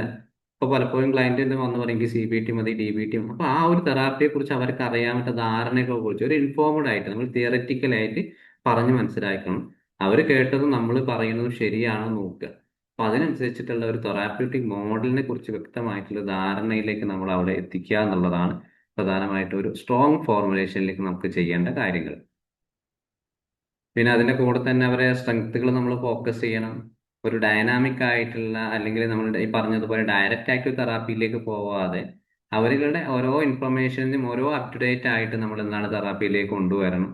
അതേപോലെ പെട്ടെന്നൊരു ആക്ഷൻ ഓറിയന്റഡ് ആവരുത്. കാരണം ആൾക്ക് എന്തെങ്കിലും പ്രശ്നം ഉണ്ട് വെച്ചാൽ നമ്മുടെ കയ്യിൽ ഇന്റർവെൻഷൻ ഉണ്ട്, അത് കൊടുക്കുക എന്നുള്ളത് അറ്റ്ലീസ്റ്റ് ഒരു 1-2 സെഷന് പോലും നമുക്ക് ഇങ്ങനെ എന്താണ് അയാളെ പ്രശ്നങ്ങൾ പൂർണ്ണമായിട്ട് പറയുന്ന രീതിയിലേക്ക് എത്തിയ ശേഷമായിരിക്കണം ഒരു ട്രീറ്റ്മെന്റോ ഇന്റർവെൻഷനോ കൊടുക്കേണ്ടത്. അപ്പോൾ ഒരു സെഷൻ കഴിഞ്ഞ് നമുക്ക് തുടക്കത്തിൽ പോകുന്ന സമയത്ത് എന്തെങ്കിലും കാര്യങ്ങളൊക്കെ പറയും, ഒരു ബ്രീത്തിങ് എക്സസൈസ് ജേർണലിംഗ് ഒക്കെ മാക്സിമം ഒഴിവാക്കുക. കാരണം അതൊന്നും അവർ ചെയ്യൂല. അപ്പൊ അതൊക്കെ ഇപ്പോഴത്തെ കാലത്ത് ഒരു ബോറിംഗ് ആണ്. അപ്പോൾ അത് റിലേറ്റഡ് ആയിട്ടൊരു തോട്ട് സ്വന്തമായിട്ട് ജീവിതത്തിൽ ഉണ്ടാകുന്ന പ്രശ്നങ്ങളൊന്നും ഒബ്സർവ് ചെയ്യാനോ പിന്നെ മൂഡ് ചെക്കിങ് ചെയ്യാനോ അതേപോലെ കാര്യം സ്വയമായിട്ട് എന്താണ് ഒബ്സർവേഷൻ മോഡിലേക്ക് നമ്മൾ തുടക്കത്തിലേക്ക് കൊടുക്കുക. അപ്പൊ അതിലൊക്കെ ഒരാൾ തന്നെ സ്വയമായിട്ട് അടുത്ത സെഷനിലേക്ക് വരാനൊക്കെ ഉള്ള ഒരു ടെൻഡൻസി ഒക്കെ അയാൾ കാണിക്കുക അവിടെ. ഇനി നമുക്കിതില് കുറെ യെസ് പറയാം. സർ, ഇപ്പൊ അവര് നമ്മളോട് കുറെ കാര്യങ്ങൾ പറയുന്നത് ഇപ്പൊ ഞാൻ എടുത്ത ഒരു ലെക്ചറാണ്. ആള് നല്ല ക്വാളിഫൈഡ് ആയിട്ടുള്ള ഒരാളാണ്. എന്ന് വെച്ചാൽ ലോജിക്കലി സംസാരിക്കുന്ന ഒരാളാണ്. അപ്പം ഭയങ്കര കോൺഫിഡൻസ് ആണ്. ഭയങ്കര കോൺഫിഡൻസ് ആണ്, ഭയങ്കര ലോജിക്കലാണ് കാര്യങ്ങളൊക്കെ സംസാരിക്കുന്നത്. എങ്കിലും അവർ മൂവ് ആവുന്നില്ല. അവർക്ക് ഒരുപാട് ഫാമിലി ഇഷ്യൂസും കാര്യങ്ങളും ഒക്കെ ഉണ്ട്. ഇതിൽ സ്റ്റക്കാണ് ആള്. ഭയങ്കര കോൺഫിഡന്റ് ആണ്. നമുക്ക് കൂടുതൽ അങ്ങോട്ടൊന്നും പറഞ്ഞു കൊടുക്കാനില്ല. എല്ലാ കാര്യങ്ങളും ഇങ്ങോട്ട് പറയുന്നു. എന്താണ് പ്രശ്നം എന്നും പ്രശ്നത്തിന്റെ സൊല്യൂഷനും പറയുന്നു. അതുണ്ടായതിന്റെ കാരണം പറയുന്നു. എല്ലാം പറയുന്നു. ഇങ്ങനെയുള്ള ആൾക്കാരെ നമ്മൾ എങ്ങനെ ഡീൽ ചെയ്യാൻ പറ്റും? ഇങ്ങനെയുള്ള ആളുകൾക്ക് പ്രത്യേകിച്ച് അവർ എഡ്യൂക്കേറ്റഡ് ആണ്. കാരണം നമുക്ക് ഇതിനെപ്പറ്റി സൈക്കോളജിയെ പറ്റിയും മെന്റൽ ഹെൽത്തിനെ പറ്റിയിട്ടും അല്ലെങ്കിൽ കൗൺസിലിംഗ് പറ്റി പറഞ്ഞു കൊടുക്കേണ്ട ആവശ്യമില്ല. പക്ഷെ വേറൊന്ന് തരത്തിലുണ്ട്. നമ്മുടെ ആ ഒരു ഡയറക്റ്റ് വ്യൂ ഒന്ന് മാറ്റിയിട്ട് ഒന്ന് ഉൾട്ടയ്ക്കാം. ഈ ഒരു സംഭവത്തെ അയാൾ എങ്ങനെയാണ് മനസ്സിലാക്കിയത്? അയാൾ തന്നെ എല്ലാത്തിനും ആൻസർ പറയുന്നില്ലേ? പക്ഷെ എന്തുകൊണ്ട് അയാൾക്ക് പരിഹരിക്കാൻ പറ്റുന്നില്ല? ആ ഒരു കൺഫ്യൂസ്ഡ് ആവുന്ന ചിന്തയിലേക്ക് അയാളെ കൊണ്ടുവയ്ക്കുക. നിങ്ങൾ തന്നെ എല്ലാ കാര്യങ്ങളും പറയുന്നു, പക്ഷെ നിങ്ങൾ എന്തുകൊണ്ടാണ് ഈ ഒരു അവസ്ഥയ്ക്ക് എത്തി? നിങ്ങൾ അവിടെ ചിന്തിച്ചിട്ടുണ്ടോ? അവിടെയാണ് തെറാപ്പിസ്റ്റിന്റെ കഴിവ് അവിടെ കാണിക്കേണ്ടത്. കാരണം എല്ലാം അറിഞ്ഞിട്ടുള്ള ആളുകളാണ്. ഇപ്പോഴത്തെ ChatGPT ഉണ്ട്, യൂട്യൂബ് ഉണ്ട്, സോഷ്യൽ മീഡിയ ഉണ്ട്. എല്ലാം അറിഞ്ഞു വരുന്ന ആളുകളാണ്. ഒന്നും അറിയാത്തവർ ആരും ഒരു 10% പോലും നമ്മുടെ മുമ്പിലില്ല. അപ്പോൾ നമ്മൾ മനസ്സിലാക്കേണ്ടത് നമ്മുടെ മനസ്സിലാദ്യം എല്ലാ ക്ലയന്റുകൾ എല്ലാം അവയർനെസ്സുമായിട്ടാണ് വരുന്നത്. പക്ഷെ ഏത് തരത്തിൽ അവയർനെസ് ആണ് അവർക്കുള്ളത്? എങ്ങനെയാണ് അവരെ ഈ സംഭവത്തെ കുറിച്ച് മനസ്സിലാക്കിയത്? അവരുടെ ഇന്റേണൽ ആണെങ്കിലും എക്സ്റ്റേണൽ ആയെങ്കിലും ആ ഒരു ബുദ്ധിമുട്ടിനെ അവർ ഏത് തരത്തിലാണ് മനസ്സിലാക്കിയിട്ടുള്ളത്? അതിലേക്ക് നമ്മൾ അവരെത്തിക്കുക. എന്തുകൊണ്ടാണ് ആ പ്രശ്നം പരിഹരിക്കാൻ പറ്റാത്തത്? കാരണം അയാൾ മനസ്സിലാക്കിയൊരു ചെറിയ തെറ്റിദ്ധാരണ ഉണ്ട്. അയാൾ മനസ്സിലാക്കി ഞാനൊരു പെർഫെക്ഷൻ ടൈപ്പാണ്, എൻ്റെ ഭാഗത്ത് തെറ്റുകളൊന്നുമില്ല, എൻ്റെ ബുദ്ധികൾ ഇങ്ങനെ തന്നെയാണ്, എനിക്ക് ഇന്നതൊക്കെ ചെയ്യാൻ പറ്റും.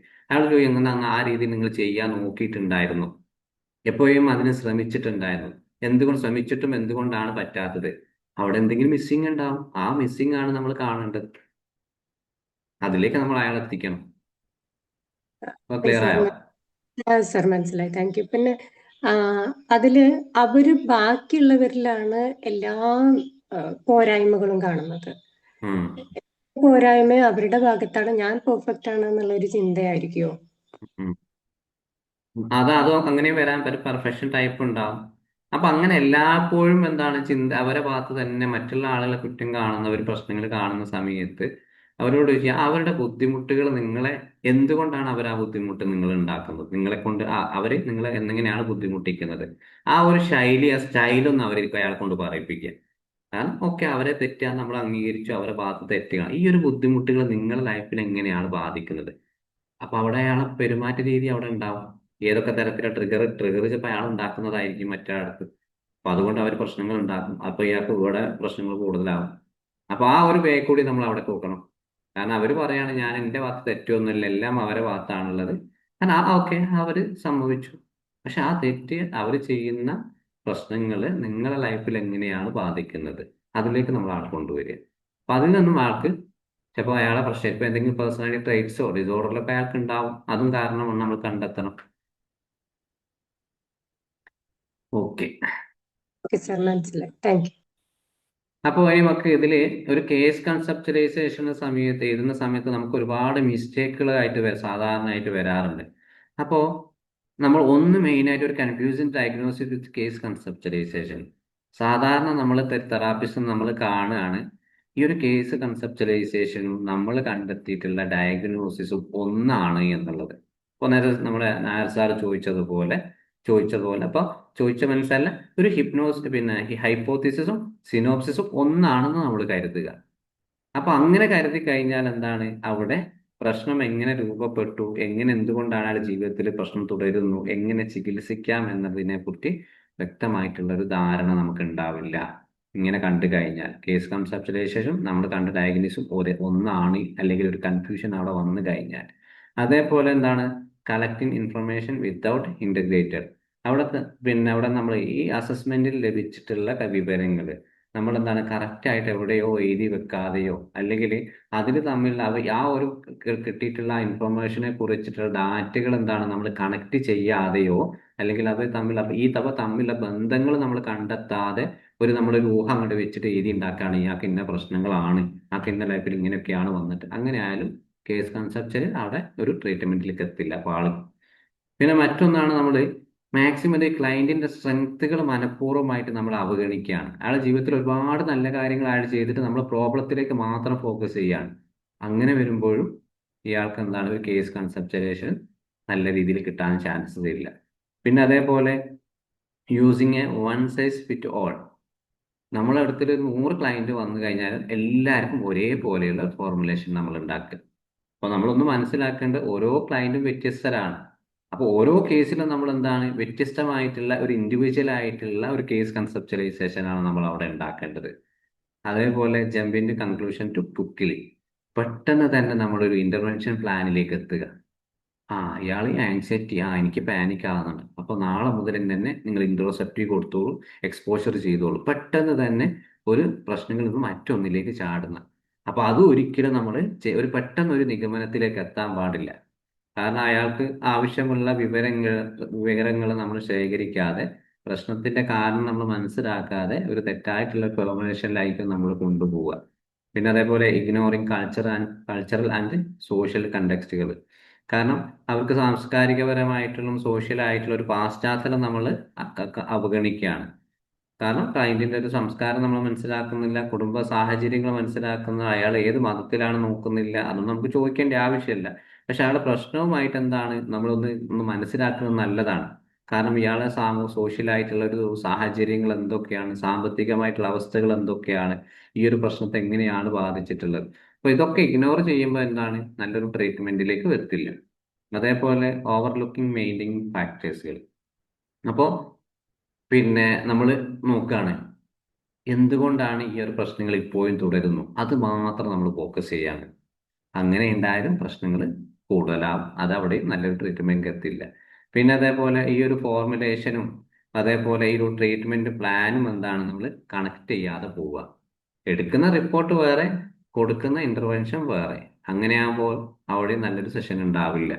പിന്നെ അവർക്ക് എന്താണ്, പിന്നെ ഒരു ബീങ് ടു വാഗു എന്ന് പറയുന്ന നമ്മുടെ സംസാരത്തിൽ അയാൾക്ക് തോന്നണം എനിക്കൊരു സ്ട്രെസ്, നമുക്ക് അയാൾ പറയാം എനിക്ക് സ്ട്രെസ് ലെവൽ കൂടുതലാണ്. അപ്പോൾ ആ സ്ട്രെസ് ലെവലിനെ കുറിച്ചുള്ള വ്യക്തമായിട്ടുള്ള ഒരു ഓർമ്മ, ആ സ്ട്രെസ് ലെവൽ എന്തുകൊണ്ടാണ് അയാളുടെ ലൈഫിൽ ഉണ്ടാകുന്നത്, ഏത് തരത്തിലാണ്, സ്റ്റഡിയിലാണോ, ജോലിയിലാണോ, ഫാമിലിയിൽ നിന്ന്, ആ സ്ട്രെസ് നമ്മൾ മനസ്സിലാക്കാതെ ഒരു നമ്മുടെ പെർസ്പെക്റ്റീവിൽ അങ്ങനെ മുന്നോട്ട് പോവുക. അതാണ് ഒരു വാഗു എന്ന് പറയുന്നത്. നമ്മുടേതായിട്ട് കാഴ്ചപ്പാടിൽ ആ ഒരു സ്ട്രെസ് ലെവൽ കണ്ടെത്താതെ, അയാളുടെ പ്രശ്നങ്ങൾ കണ്ടെത്താതെ ഒരു ലൈഫിൽ അങ്ങ് പോവുക. പിന്നെ അതേപോലെ ക്ലയന്റിന്റെ പെർസ്പെക്റ്റീവ്, അയാളുടെ കാഴ്ചപ്പാടുകൾ എന്താണ് അവിടെ അംഗീകരിക്കാതിരിക്കുക. ക്ലയന്റിന്റെ അനുഭവങ്ങൾ കേൾക്കുക, അല്ലെങ്കിൽ വിശ്വാസങ്ങൾ നമ്മൾ മനസ്സിലാക്കാതിരിക്കുക. അവരുടെ കോഴ്സുകൾ എന്തൊക്കെയാണ്, ഈ ട്രീറ്റ്മെന്റിനെ കുറിച്ച് അയാൾ എന്തൊക്കെയാണ്, അയാളുടെ ധാരണകൾ എന്തൊക്കെയാണ്, തെറാപ്പി എന്ന് പറഞ്ഞാൽ എന്തൊക്കെയാണ്, ഇതിനൊക്കെ നമ്മൾ അയാളുടെ പ്രതീക്ഷകൾ എന്തൊക്കെയാണ്, ഇതൊന്നും ഉൾപ്പെടുത്താതെ നമ്മളൊരു അഡ്വൈസ്, അല്ലെങ്കിൽ നമ്മളാണ് എല്ലാം പറയുന്നത്, തെറാപ്പിസ്റ്റ് ആണ് എല്ലാം പറയുന്നത്, ക്ലയന്റ് അതൊക്കെ കേട്ടുകൊണ്ടിരിക്കണം, അയാൾ ചെയ്തുകൊണ്ടിരിക്കണം എന്നുള്ളൊരു ഫോർമാറ്റാണ് അവിടെ ഉണ്ടെങ്കിൽ അവിടെയും പ്രശ്നങ്ങൾ. പിന്നെ അതേപോലെ not revising the formulation. Formulation എന്താണ്, പുതുക്കാതിരിക്കുക. അതായത് കേസ് കൺസെപ്റ്റലൈസേഷൻ എന്ന് പറയുന്നത് ഓരോ സെഷനും നമ്മൾ അതിൻ്റെതായിട്ടുള്ള മാനുവൽ റിപ്പോർട്ട് ഉണ്ടായിക്കൊണ്ടിരിക്കണം. നമ്മളെ മുമ്പിൽ ആദ്യ സെഷൻ വന്നതുപോലെയല്ല അടുത്ത സെഷനിൽ എഴുതേണ്ടത്. അത് കഴിഞ്ഞ് മൂന്നാമത്തെ സെഷൻ അങ്ങനെയല്ല. എല്ലാത്തിനും നമ്മൾ വ്യത്യസ്തമായിട്ടുള്ള ഫോർമാറ്റിൽ ഇങ്ങനെ എഴുതിക്കൊണ്ടേയിരിക്കണം. അല്ലാണ്ട് ആദ്യം എത്തിയ ആ റിപ്പോർട്ടിൽ മാത്രം നമ്മൾ വെച്ചിട്ട് അങ്ങനെ പോയി കഴിഞ്ഞാൽ പ്രശ്നങ്ങൾ ഒരിക്കലും അയാൾക്ക് നല്ലൊരു ട്രീറ്റ്മെന്റ് ഇവിടെ കിട്ടില്ല. പിന്നെ വേറൊന്ന്, focusing only on the problem. ഇപ്പൊ പ്രസന്റ്ലി അനുഭവിക്കുന്ന പ്രശ്നത്തിൽ മാത്രം ഫോക്കസ്, അത് നമുക്ക് ശരിയായി കൊടുക്കുകയും വേണം. പക്ഷേ എങ്കിൽ എന്താണ്, ആ ഒരു പ്രശ്നങ്ങൾക്കൊപ്പമുള്ള പിന്നെ ആ ഒരു പ്രതിരോധ ശക്തി, അല്ലെങ്കിൽ ഒരു റെസിലിയൻസ് എന്നൊക്കെ പറയാറില്ലേ, അയാളുടെ ആ ശക്തികൾ അയാൾക്ക് വ്യക്തമായി കിട്ടേണ്ട ആ ഒരു പിന്നെ സപ്പോർട്ട്, അയാളുടെ ജീവിതത്തിൽ ഉണ്ടാകുന്ന സക്സസീവ് ആയിട്ടുള്ള ഒരു എക്സ്പീരിയൻസ്, പാസ്റ്റിലായുള്ള എക്സ്പീരിയൻസുകളൊക്കെ നമ്മൾ എന്താണ് പരിഗണിക്കാതെ പോകുമ്പോഴും നമ്മുടെ കേസ് കൺസെപ്റ്റലൈസേഷൻ നല്ല രീതിയിൽ പോവാനുള്ള ചാൻസസ് കുറവായിരിക്കും. ഇത് വളരെയധികം ശ്രദ്ധിക്കേണ്ട കാര്യങ്ങളാണ്. അതുകൊണ്ടാണ് ഞാൻ ഇതിൽ ഉൾപ്പെടുത്തിയിട്ടുള്ളത്. കാരണം പലപ്പോഴും നമ്മുടെ ഭാഗത്ത് ചെറുതാണെങ്കിലും അതൊരു വലിയൊരു മിസ്റ്റേക്ക് ആയിട്ട് പിന്നീട് അത് വരാറുണ്ട്. ഓക്കെ, യെസ് പറയാം. ചിലപ്പോ ഒട്ടും കോപ്പറേറ്റ് ചെയ്യാത്തവരോട് നമ്മൾ എന്താ ആദ്യമൊക്കെ അവർ ഭയങ്കര കോപ്പറേറ്റീവ് ആയിരിക്കും, അവർക്കൊരു മോട്ടിവേഷനും അവരൊരു പ്രോഗ്രസ്സിലേക്ക് വരുമെന്ന് നമുക്ക് തോന്നുമെങ്കിലും പിന്നീട് അവർ കോപ്പറേറ്റ് ചെയ്യാത്ത രീതിയിൽ വരുമ്പോൾ നമുക്ക് എങ്ങനെയാണ് അതിനോട് ഡീൽ ചെയ്യാൻ പറ്റുക? അവരെ ട്രിഗർ ഉണ്ടാക്കുന്ന പ്രശ്നങ്ങൾ നമ്മൾ കണ്ടെത്തുക. അവർ നമ്മൾ പറഞ്ഞിട്ടുണ്ടാവില്ല, ഇന്റേണൽ ആയിട്ട് ഒരു ട്രിഗർ അവർക്ക് ഉണ്ടാവും. അതുകൊണ്ടാണ് അവർ തെറാപ്പി സെഷനിൽ നമ്മളെ സ്റ്റക്ക് ആക്കുന്നതും അവരും സ്റ്റക്കായി പോകുന്നതും, കോപ്പ് ചെയ്യാത്തതും. ഈ തെറാപ്പി തുടങ്ങി കഴിഞ്ഞാൽ അതിന്റെ കൂടെ എന്തൊക്കെ പ്രശ്നങ്ങൾ നമ്മൾ അതാണ് നേരത്തെ പറഞ്ഞത്, നമ്മൾ പ്രസന്റ്ലി പ്രോബ്ലം മാത്രം കൺസേൺ ആയിട്ട് കൊണ്ടുപോയിട്ടാണ്. അവർക്ക് ഇപ്പൊ നിലവിൽ അവരെ കൂടെ ഡെയിലി ട്രിഗർ എന്തൊക്കെ ഉണ്ടാക്കുന്നത് നമ്മൾ തിരിച്ചറിയാം. അത് തിരിച്ചറിയാത്തത് കൊണ്ടാണ് നമുക്ക് അവർക്ക് ഈ പറഞ്ഞതുപോലെ തുടക്കത്തിൽ ഉണ്ടാകുന്ന ആവേശം പിന്നെ കിട്ടാത്തത്. നമുക്ക് ഒന്ന് അന്വേഷിച്ച് നോക്കുക, ഇതിന്റെ കൂടെ ഇപ്പൊ നിലവിൽ എന്തെങ്കിലും പ്രശ്നങ്ങൾ അനുഭവിക്കുന്നുണ്ടോ, നിങ്ങൾക്ക് വീട്ടിൽ നല്ല രീതിയിൽ സപ്പോർട്ട് കിട്ടുന്നുണ്ടോ, അല്ലെങ്കിൽ തെറാപ്പിയെ കുറിച്ച് നമുക്ക് ഏതൊക്കെ തരത്തിലാണ് മുന്നോട്ട് പോകേണ്ടത് അതിനെക്കുറിച്ച് ധാരണയുണ്ടോ, എന്നും ഇങ്ങനെ തന്നെ പോയാൽ മതിയോ, അല്ലെങ്കിൽ നമ്മൾ പറയുന്ന ആക്ടിവിറ്റീസിൽ നിങ്ങൾക്ക് വല്ല ചേഞ്ചസ് ഉണ്ടോ, ഇല്ലെങ്കിൽ ഞങ്ങളോട് പറയണേ. ഈ ചോദ്യങ്ങളൊക്കെ നമ്മൾ വളരെ മിസ്സിങ് ആയിരിക്കാം. അതുകൊണ്ടായിരിക്കും ഈ പറഞ്ഞ പ്രശ്നങ്ങൾ. കാരണം അവിടെ നമ്മൾ ഉപയോഗിക്കുന്നത്, നമ്മൾ എന്തെങ്കിലും പറഞ്ഞു കൊടുക്കുക അയാളത് കേൾക്കുക ഒരു പ്രോസസ്സിങ്ങിൽ മാത്രം ഉള്ളത് കൊണ്ടാണ്. ആ തെറാപ്യൂട്ടിക് സ്റ്റൈല് നമ്മൾ ഒഴിവാക്കണം. നമുക്ക് എന്താണ്, രണ്ടുപേരും പരസ്പരം സംസാരിച്ചും ഒരുമിച്ച് അയാളുടെ ലൈഫിലേക്ക് നമ്മൾ പോവാണ്, അതേപോലെ മുന്നോട്ട് കൊണ്ടുപോകും. അങ്ങനെയാകുമ്പോൾ ഈ പ്രശ്നങ്ങളൊക്കെ കുറെ കുറയും. ഓക്കെ, ഈ ഒരു ഹാലൂസിനേഷനും അതുപോലെ തന്നെ ഒരു യെസ് ഓർ നോ ക്വസ്റ്റ്യൻ അങ്ങനെയുള്ള ഒരു ക്യാരക്ടർ ആകുമ്പോൾ നമുക്ക് ഏത് തരത്തിലാണ് അവരെ മാക്സിമം നമ്മൾ സംസാരിച്ചിട്ടും അവരെ കൊണ്ട് സംസാരിപ്പിക്കാൻ നോക്കിയിട്ടും പക്ഷെ നമ്മളോട് ഒരു അടുക്കാത്ത ഒരു പ്രകൃതമാണ്. അയാൾക്ക് ഹലൂസിനേഷനും ഡെലൂഷൻസും ഒക്കെ ഉണ്ടെങ്കിൽ അയാൾ ഒരു നല്ല രീതിയിൽ കോപ്പപ്പും അല്ല. അപ്പൊ നമുക്ക് കൊടുക്കാൻ പറ്റുന്ന ഒരു ഇന്റർവെൻഷൻ ആണ് ഹാലൂസിനേഷനെ കുറിച്ച് മാത്രം സംസാരിക്കുക. ഡെലൂഷൻസിനെ കുറിച്ച് എപ്പോഴൊക്കെയാണ് ശബ്ദങ്ങൾ കേൾക്കുന്നത്, എന്ത് ശബ്ദങ്ങളാണ് നിങ്ങൾ അവിടെ കേൾക്കുന്നത്, അതിനെക്കുറിച്ച് കുറേ കാര്യങ്ങൾ നമുക്ക് അവരോട് പറയാനുണ്ടാവും. എന്നിട്ട് അടുത്ത സെഷനിൽ പോകുന്നത് വീട്ടിൽ നമ്മൾ സെഷൻ കഴിഞ്ഞ് വീട്ടിൽ പോകുമ്പോൾ പറയാനുള്ളത് എന്താണ്? ഇനി നിങ്ങൾ ഒരു പേപ്പർ എടുത്ത് എഴുതി വെക്കണം, ഏതൊക്കെ സമയത്താണ് എനിക്ക് ശബ്ദങ്ങൾ കേൾക്കുന്നത്, ഏതൊക്കെ സമയത്താണ് ഞാൻ പിന്നെ ഇങ്ങനത്തെ ആളുകളെ ഞാൻ കാണുന്നത്. അത് അവർക്കൊരു ട്രീറ്റ്മെന്റ് ആയിട്ട് കൊടുക്കുക. ഇനി മുതൽ ഒരാഴ്ച ശ്രദ്ധിക്കേണ്ട കാര്യങ്ങളാണ്. അപ്പൊ അതിനായിട്ട് അവർ ശ്രദ്ധിക്കും. അപ്പോൾ പറഞ്ഞിട്ടുള്ള അലൂസിനേഷനും ഉണ്ടാവില്ല, ഡെലൂഷൻസും ഉണ്ടാവില്ല. കാരണം അടുത്ത ആഴ്ച വരുമ്പോൾ ഈ മാറ്റമായിട്ടായിരിക്കും നമ്മളോട് കുറച്ചുകൂടി കോപ്പപ്പ് ചെയ്യാനുള്ള താല്പര്യമായിട്ട് വരും. നിങ്ങൾ പറഞ്ഞോണ്ട് ഞാൻ ശ്രദ്ധിച്ചു, ആദ്യം തുടക്കത്തിലൊക്കെ കേട്ടിരുന്നു, പിന്നെ ഞാൻ പെൻ എടുക്കുന്ന സമയത്ത് എഴുതാൻ നോക്കുന്ന സമയത്തും ശ്രദ്ധിക്കുന്ന ഒബ്സർവേഷൻ കൊടുക്കുന്ന സമയത്തും ഒന്നും കേൾക്കുന്നില്ല എന്നുള്ള ആ റിയാലിറ്റി അവർ തിരിച്ചറിയാനുള്ള ചാൻസസ് കൂടുതലാണ് ഇങ്ങനത്തെ വരുന്ന സമയത്ത്. ഓക്കെ ആണോ? അതെ സാർ. അപ്പൊ ഉം. അവരെ സംബന്ധിച്ചിടത്തോളം അവർ ഒട്ടും ക്രിയേറ്റീവ് അല്ല. എന്ന് വെച്ചാൽ ഉം. വീട്ടിലാണെങ്കിൽ അത്യാവശ്യം നല്ല സെറ്റപ്പിലുള്ള ആൾക്കാരാണ്. വീട്ടിൽ സെർവന്റ് ഉണ്ട്. ഒരു പ്രത്യേകിച്ച് ജോലിയൊന്നും ചെയ്യേണ്ടതില്ല, വെറുതെ ഇരിക്കുവാണ്. ഉം. അതുകൊണ്ടും കൂടി ആയിരിക്കുമോ അങ്ങനെ ആ ഒരു മടി, ആ ഒരു അതെ ലേസിനെസ്? അതെ, അപ്പൊ അതിലൊക്കെ നമുക്ക് എന്തെങ്കിലും ജോലി ചെയ്യാനും അവരെ കൊണ്ട് ആ സർവന്റിന്റെ കൂടെ തന്നെയാണെങ്കിൽ അയാൾക്ക് ഇഷ്ടപ്പെട്ട ഒരുപാട് ജോലികൾ ഉണ്ടാവും. മുമ്പ് അയാൾ നല്ല ആക്റ്റീവായിട്ട് ജോലിയുള്ളതായിരിക്കും. ഒരു ഡിപ്രഷൻ സ്റ്റേജിലൊക്കെ അയാൾ പോയിട്ടുണ്ടോ നമുക്ക് ഡിപ്രഷൻ എന്ന് പറയാൻ പറ്റില്ല. പക്ഷെ അയാൾ ഡിപ്രഷൻ ആ ഒരു സിംറ്റംസുകൾ അയാൾ അനുഭവിക്കുന്നുണ്ടാവും. അപ്പൊ അയാൾക്ക് ഇഷ്ടപ്പെട്ട എന്തെങ്കിലുമൊക്കെ ഒരു ജോലി, വീട്ടിൽ കുഞ്ഞു കുഞ്ഞു ജോലികൾ ഉണ്ടാവുമല്ലോ. സ്വന്തം റൂം വൃത്തിയാക്കുക, അല്ലെങ്കിൽ പുറത്ത് ചെടി നനക്കുക, അല്ലെങ്കിൽ ഒരാളെ ഫോൺ ചെയ്യുക, സുഹൃത്തുക്കളായിട്ട് സംസാരിക്കുക, ഇതൊക്കെ നമ്മൾ ഒരു ആക്റ്റീവ് ആക്കാൻ പറ്റും. ഇതൊക്കെ സോഷ്യൽ സ്കില്ലുകളാണ്. അതൊക്കെ നമുക്ക് ചെയ്യാൻ പറ്റുന്നതാണ്. ഇതൊക്കെ അവർക്ക് എന്തെങ്കിലും ഒരു എനർജി ഉണ്ടാക്കുന്ന തരത്തിലുള്ള കാര്യങ്ങൾ, ഫിസിക്കലി ആയിട്ട് ചെയ്യാൻ പറ്റുന്ന കാര്യങ്ങൾ. മാക്സിമം ഈ ഒരു ജേണൽ എഴുത്തും കുഴുത്തും വായനയും അതൊക്കെ ഒന്ന് ഒഴിവാക്കുക എന്നതാണ്. ഫിസിക്കലി ആയിട്ട് ചെയ്യാൻ പറ്റുന്ന കാര്യങ്ങൾ മാത്രം. ഓക്കെ. ഒരു കാര്യം കൂടി ചോദിക്കാം. പറയാം. ഇപ്പൊ മാഡം ചോദിച്ചതുപോലത്തെ ഒരു കേസ് എന്ന് പറഞ്ഞാൽ ശരിക്കും ഹാലൂസിനേഷനോ മറ്റോ ഉള്ള ഒരാളിനെ സംബന്ധിച്ച് ഒരു മെഡിക്കേഷന് ശേഷം അല്ലേ ഈ പറയുന്ന CBT പോലെ ഒരു തെറാപ്പിക്ക് പോസിബിലിറ്റി ഉള്ളൂ? അതെ അതെ, അത് നിർബന്ധമായിട്ടും മെഡിക്കേഷൻ നിർബന്ധമായിട്ടുള്ള കേസുകൾ നമ്മൾ അത് തന്നെ കൊടുക്കണം. മയക്ക് ഹലൂസിനേഷൻ അത്രയ്ക്കുള്ള സിവിയർ ആണെങ്കിൽ നമ്മൾ കൊടുക്കണം. കാരണം നേരത്തെ ഒരു കുട്ടിയുടെ കേസ് പറഞ്ഞില്ല, അവന് മെഡിസിൻ ആവശ്യമുണ്ട്, നമ്മൾ ഹോമിയോപ്പതി ഡോക്ടറെ നമ്മൾ അവിടെ റെഫർ ചെയ്തു. അതിനുശേഷം നമ്മൾ തെറാപ്പികൾ ആരംഭിച്ചു, റെമഡിയേഷൻ ആരംഭിച്ചു, നല്ല മാറ്റങ്ങളുണ്ട്. അപ്പൊ നമ്മൾ കണ്ടെത്തി കഴിഞ്ഞാൽ മെഡിസിൻ ആവശ്യമുള്ള കേസുകൾ മെഡിസിൻ തന്നെ കൊടുക്കണം. അതെ സാർ, തീർച്ചയായിട്ടും. അപ്പൊ ഈ കേസ് നമ്മൾ എടുക്കുമ്പോൾ ഇതാണ് അവസ്ഥ എന്ന് അറിയുമ്പോൾ നമ്മൾ അത് തീർച്ചയായിട്ടും മനസ്സിലാക്കിക്കൊണ്ട് തന്നെ നമ്മൾ കൗൺസിലിംഗ് നമ്മളെ കൊണ്ട് എടുക്കാൻ പറ്റുമോ എന്നുള്ളത് നോക്കിയിട്ട് തന്നെ നമ്മൾ എടുക്കുകയുള്ളൂ. കാരണം അവര് 10-15 വർഷമായിട്ട് സൈക്കാട്രി പേഷ്യന്റ് ആണ്. അപ്പൊ അവര് മെഡിസിൻ എടുക്കുന്നുണ്ട്. അപ്പൊ അത് മെഡിസിൻ എടുക്കാതെ നമ്മൾ കൗൺസിലിംഗ് കൊണ്ട് ഇത് ക്യൂറബിൾ അല്ലാന്ന് നമുക്ക് ഉറപ്പാണ്. അപ്പൊ അത് അറിഞ്ഞുകൊണ്ട് തന്നെയാണ് നമ്മളത് എടുക്കാനായിട്ട് ശ്രമിക്കുന്നത്. എന്തെങ്കിലും ഒരു മാറ്റം വരുത്താൻ പറ്റുമോ നമ്മുടെ ഭാഗത്തുനിന്ന് അറിയാൻ വേണ്ടിയിട്ട്, അല്ലെങ്കിൽ നമ്മൾ എന്തെങ്കിലും ഒരു ഹെൽപ്പ് ചെയ്യാൻ പറ്റുമോ എന്ന് നോക്കാൻ വേണ്ടിയിട്ട് തന്നെയാണ് എടുത്തത്. അതെ അതെ, അങ്ങനെയൊക്കെ സാറ് പറഞ്ഞത് വെച്ചാൽ എന്തെങ്കിലും ഉണ്ടെങ്കിൽ പെട്ടെന്ന് അത് നമ്മൾ റെഫർ ചെയ്യേണ്ടത് നിർബന്ധമാണ്. ഓക്കെ. ഇനി നമുക്കൊരു ഒരു ഫോർമുലേഷൻ മൈൻഡ് സെറ്റ് ഉണ്ടാക്കിയെടുക്കൽ എന്ന് പറഞ്ഞാൽ വളരെയധികം ഒരു നല്ലൊരു സ്കില്ല് തന്നെയാണ്. അപ്പൊ ഇങ്ങനെ ഒരു കേസ് ഫോർമുലേഷൻ ഉണ്ടാക്കുക എന്നുള്ളത് നമ്മുടെ ഒരു എക്സ്പീരിയൻസ് വെച്ചിട്ടും നമ്മുടെ വർക്കിംഗ് പ്രൊഫഷനൊക്കെ വെച്ചിട്ട് നല്ല രീതിയിലൊരു തെറാപ്പിസ്റ്റ് മൈൻഡ് സെറ്റിലേക്ക് നമ്മൾ വരേണ്ടത് കറക്റ്റായിട്ട് നമ്മൾ അറിയണം. അപ്പൊ നമ്മൾ ഈ പറഞ്ഞിട്ടുള്ള കാര്യങ്ങളൊക്കെ അതിൽ ഉൾപ്പെടുത്തേണ്ടതുണ്ട്. അപ്പോൾ ആ ഒരു മൈൻഡ് സെറ്റ് ഉണ്ടാക്കണമെങ്കിൽ നമ്മൾ എന്തൊക്കെയാണ് ശ്രദ്ധിക്കേണ്ടത്? ഒന്ന്, ഒരു ബി ക്യൂരിയസ് ആണ്. അപ്പൊ അവിടെ നമുക്ക് ഇങ്ങനെ വരുന്ന സാഹചര്യങ്ങളിൽ നമുക്ക് എപ്പോഴും ഒരു CID മൈൻഡ് എപ്പോഴും നല്ലതാണ്. കാരണം ഞാൻ പലപ്പോഴായിട്ട് ക്ലാസ്സുകളൊക്കെ പറയാറുണ്ട്, നമ്മളൊരു തെറാപ്പിസ്റ്റ് എന്ന നിലയിൽ 100% നമ്മൾ ഒരിക്കലും ആ ഒരു ക്ലയന്റിലേക്ക് കൊടുക്കേണ്ടതില്ല. ഒരു 50%, ഒരു 30% ഒക്കെ നമ്മുടെ മൈൻഡ് ഇങ്ങനെ കറങ്ങിക്കൊണ്ടിരിക്കണം.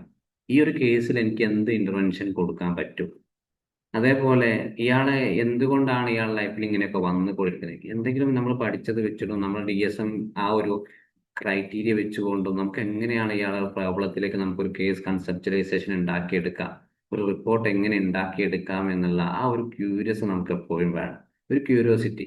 പിന്നെ അതേപോലെ നോൺ ജഡ്ജ്മെന്റ്. നമുക്കറിയാം അവർ വിധി എഴുതാതെ എഴുതിയിട്ട് ഇതൊരു തെറ്റായിട്ടൊരു പെരുമാറ്റമാണ്, അതല്ല നിങ്ങളുടെ ഫാമിലിയിൽ ഇത്രയും പ്രശ്നങ്ങൾ ഉണ്ടായിട്ട് എന്നിട്ടും നിങ്ങൾ എന്തിനാണ് അയാളുടെ കൂടെ ജീവിക്കുന്നത്, അതൊക്കെ നമ്മൾ ഡയറക്റ്റ് ആയിട്ട് പറയും. കാരണം ആ ഒരു ഭാര്യയ്ക്ക് ചിലപ്പോൾ അയാൾ ഒരു സാമ്പത്തികമായിട്ട് നോക്കണം, അയാളെ ആ കെയർ എപ്പോഴും വേണ്ടി വരും, അയാൾ അണ്ടറിലാണ് ജീവിക്കുന്നത്, ഇയാൾക്ക് വേറെ എവിടെയും പോകാനില്ല.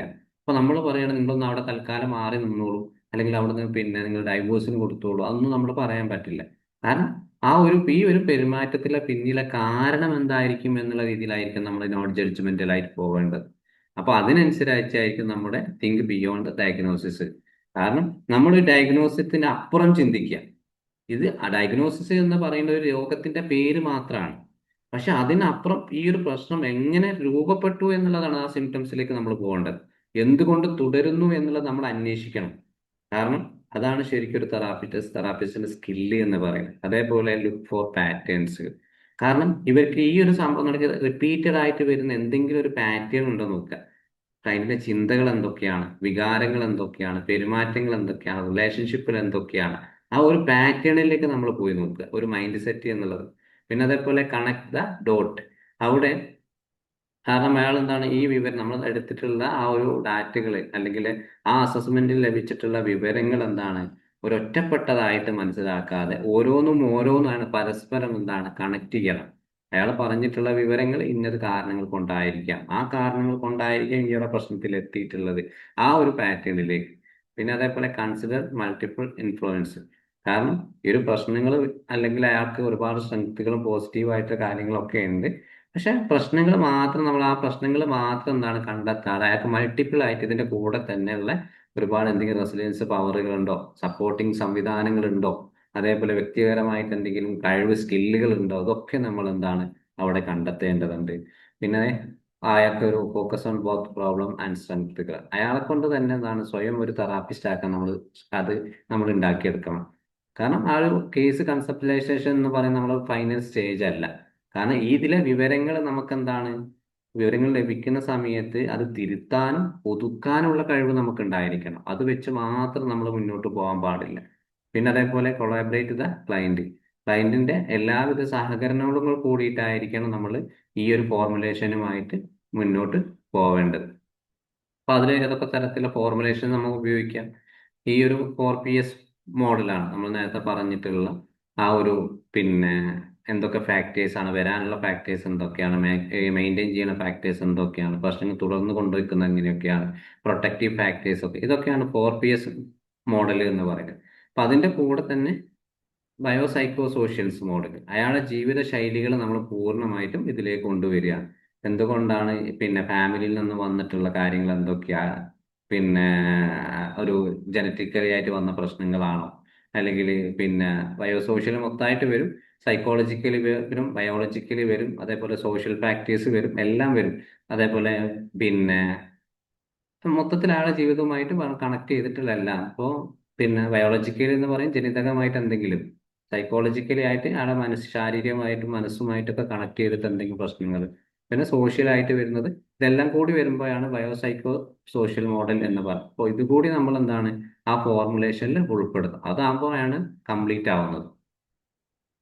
പിന്നെ ഫൈനൽ എന്നൊക്കെ വരുന്ന സമയത്ത് ഫൈനൽ സ്റ്റേജിലേക്ക് നമ്മൾ എത്തുകയാണ്. ഇതൊക്കെ നമ്മൾ ഒരു കേസ് കൺസെപ്ച്വലൈസേഷൻ എത്തിയ സമയത്ത് നമുക്ക് കുറച്ചുകൂടിയും ഒരു തെറാപ്പിസ്റ്റ് എന്ന ലേബലിൽ നമ്മൾ ചിന്തിച്ചു കൊടുക്കുന്ന സമയത്ത് കുറച്ചൊരു വ്യക്തമായിട്ടുള്ള ഒരു ധാരണകൾ ഇതിലുണ്ടാവും.